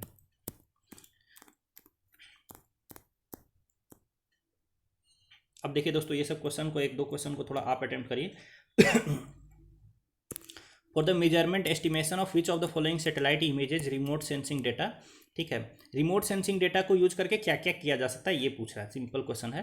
Chlorophyll content in the vegetation of a specific location, तो क्या मतलब जैसे अर्थ है तो वहाँ पर कोई जंगल वंगल है तो वहाँ पर कितना क्लोरोफिल है ये बता सकता है, बिल्कुल। आप बताइए बता सकता है कि नहीं। फिर दूसरा देखिए, green house gas emissions from rice paddies of a specific location, कि एक स्पेसिफिक लोकेशन से कितना ग्रीन हाउस गैस रिलीज हो रहा है ये बता सकता है कि नहीं। हाँ बिल्कुल, आपको बताना है कि ये बता सकता है कि नहीं। फिर तीसरा देखिए, land surface temperature of a specific location, ये बता सकता है कि नहीं। तो ये बिल्कुल आपको बताना है कि ये बता सकता है कि नहीं। तो 49 का आंसर आप करिए दोस्तों। सिंपल क्वेश्चन, एकदम सिंपलेस्ट क्वेश्चन है, ठीक है। आई क्वेश्चन नंबर 50 देखते हैं। In which of the following areas can GPS technology be use, तो जीपीएस टेक्नोलॉजी को किस में यूज किया जा सकता है। तो मोबाइल फोन ऑपरेशन में किया जा सकता है, बिल्कुल किया जा सकता है। बैंकिंग ऑपरेशन में किया जा सकता है, ठीक है। कंट्रोलिंग द पावर ग्रिड्स में किया जा सकता है, ठीक है। यानी जीपीएस लोकेशन का यूज कहाँ कहाँ हो सकता है, आप ऐसे सोचो, ठीक है ना।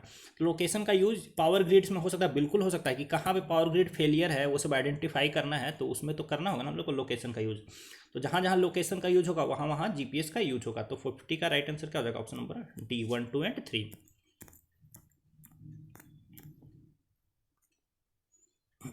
ये क्वेश्चन नंबर 51 को आप पढ़िए दोस्तों पहले, ठीक है। बहुत बड़ा है, मैं नहीं पढ़ूंगा, ठीक है।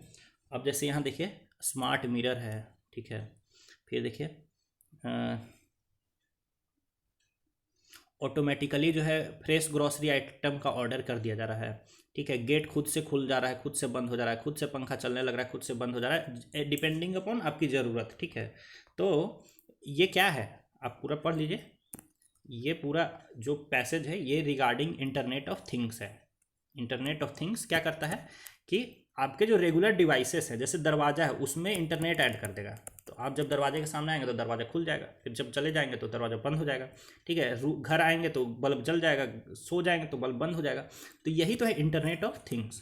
पूरा पढ़ लीजिए, इतना लंबा मैं नहीं पढ़ूंगा दोस्तों, बहुत बड़ा है।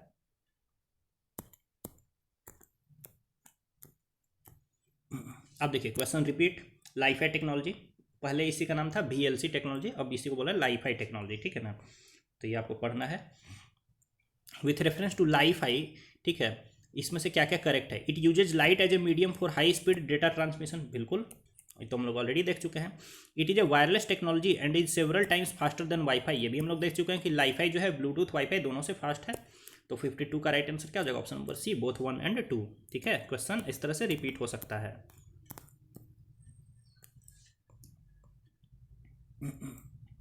देखिए, नियर फील्ड कम्युनिकेशन टेक्नोलॉजी, मैंने आपको बताया कि था कि शॉर्ट रेंज कम्युनिकेशन टेक्नोलॉजी थोड़ा अलग है। नियर फील्ड कम्युनिकेशन टेक्नोलॉजी 2 से 3 सेंटीमीटर ही बस।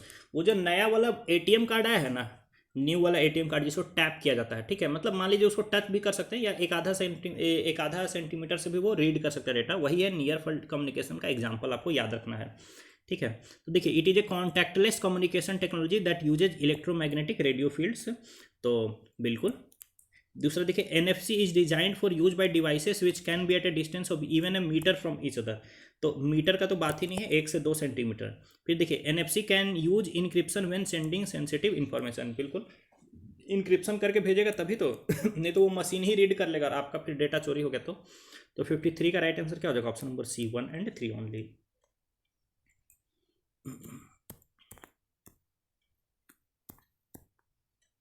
54 देखिए दोस्तों, फिंगरप्रिंट के अलावा बायोमेट्रिक के रूप में क्या क्या यूज किया जा सकता है। तो आपको सब पता है कि आइरिस स्कैनिंग आजकल किया जा रहा है बायोमेट्रिक के लिए, रेटिना का स्कैनिंग किया जा रहा है, बिल्कुल किया जा रहा है। वॉइस का रिकॉग्निशन का किया जा सकता है, आप कैसे टाइपिंग करते हैं, कैसे चलते हैं, कैसे बोलते हैं, सब कुछ को यूज किया जा सकता है। आपके बायोलॉजिकल मेजरमेंट को यूज किया जा रहा है, तो वही तो हो गया बायोमेट्रिक, ठीक है। तो 54 का राइट आंसर क्या, ऑप्शन नंबर D, 1, 2 एंड 3।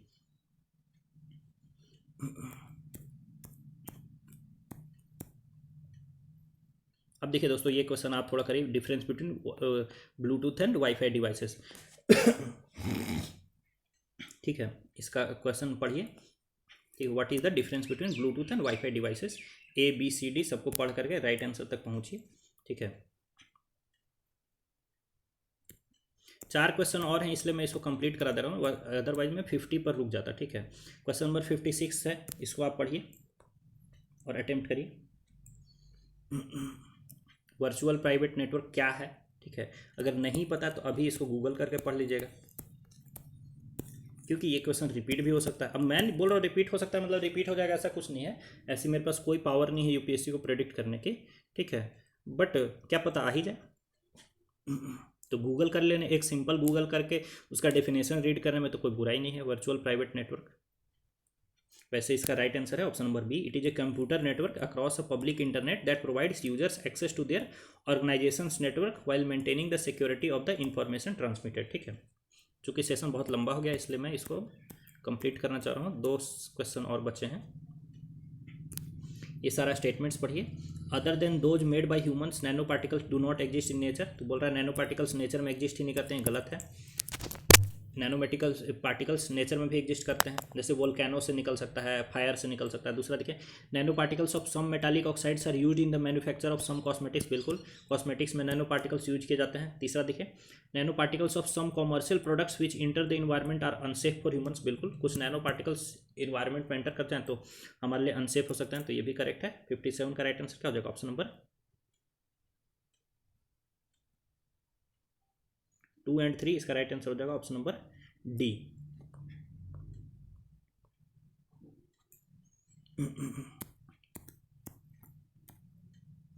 आइए क्वेश्चन 58 देखिए दोस्तों, with reference to carbon nano tube के रिस्पेक्ट में आपको स्टेटमेंट दिया हुआ है, उनका क्या क्या यूज हो सकता है। ठीक है, तो यूज क्या क्या हो सकता है, तो सबसे पहले तो क्या कर दीजिए आप, डी मार दीजिए 1 2 एंड 3 एंड 4। ठीक है, तो फिर हो जाएगा गलत। ठीक है ना, इसीलिए पढ़ लेना है आपको statement. They can be used as a carriers of drugs and antigens in the human body, बिल्कुल ड्रग्स वगैरह को बॉडी में पहुंचाने के लिए, मतलब ये नए टाइप के सिरिंज के रूप में इसको यूज कर सकता है, तो ये बिल्कुल करेक्ट है। दूसरा देखिए, दे can be made into artificial blood capillaries for an injured part of the human body, देखिए ये काम नहीं किया जा सकता है। नैनो ट्यूब्स को आर्टिफिशियल ब्लड कैपिलरीज अगर बनाया जाएगा तो ब्लड क्लॉटिंग वगैरह की समस्या हो सकती है। ठीक है, इसलिए 2 आपका इनकरेक्ट है। तीसरा देखिए, दे can be used in the biochemical sensors, तो ये काम बिल्कुल किया जा सकता है। फिर देखिए, carbon nano tubes are biodegradable. ठीक है, तो बहुत सारे जो बैक्टीरिया वगैरह हैं उसको डिग्रेड कर सकते हैं। ठीक है, तो 58 का राइट आंसर क्या हो जाएगा? ऑप्शन नंबर सी, 1 3 एंड 4, 2 इसमें नहीं होगा।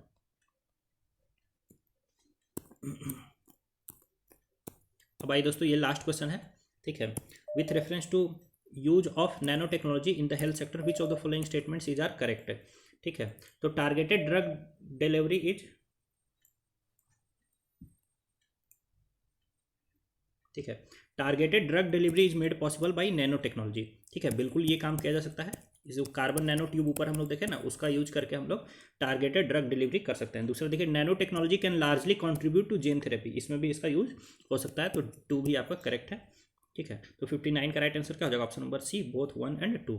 ठीक है, तो देखिए दोस्तों, इसी के साथ मैंने हर क्वेश्चन आपको एक्सप्लेन नहीं किया है। ठीक है, और बहुत सारे क्वेश्चन मैंने एक्सप्लेन भी किए हैं आपको। आप इस सबको याद रखने की कोशिश मत करिए, बस इतना देखिए कि कहाँ तक मैं कंफर्टेबली आंसर कर सकता हूँ या कर सकती हूँ। ठीक है, जहाँ अनकंफर्टेबल है तो क्वेश्चन को जरूरी नहीं कि हर क्वेश्चन से भिड़ना जरूरी नहीं है दोस्तों। ठीक है, अपने जो आपको इजी लग रहा है, जहाँ आप कॉन्फिडेंट है वहाँ आप भिड़ेंगे तो आपको ज़्यादा बेनिफिट होगा। ठीक है, तो होपफुली इससे आपको बेनिफिट हुआ होगा। आप मेरे जो Telegram channel CSE with Anand Mohan को भी ज्वाइन कर सकते हैं। चैनल पर न्यू है तो सब्सक्राइब कर दीजिए, बेल आइकन प्रेस कर दीजिए और वीडियो को शेयर कर दीजिए। आप सभी का बहुत बहुत धन्यवाद।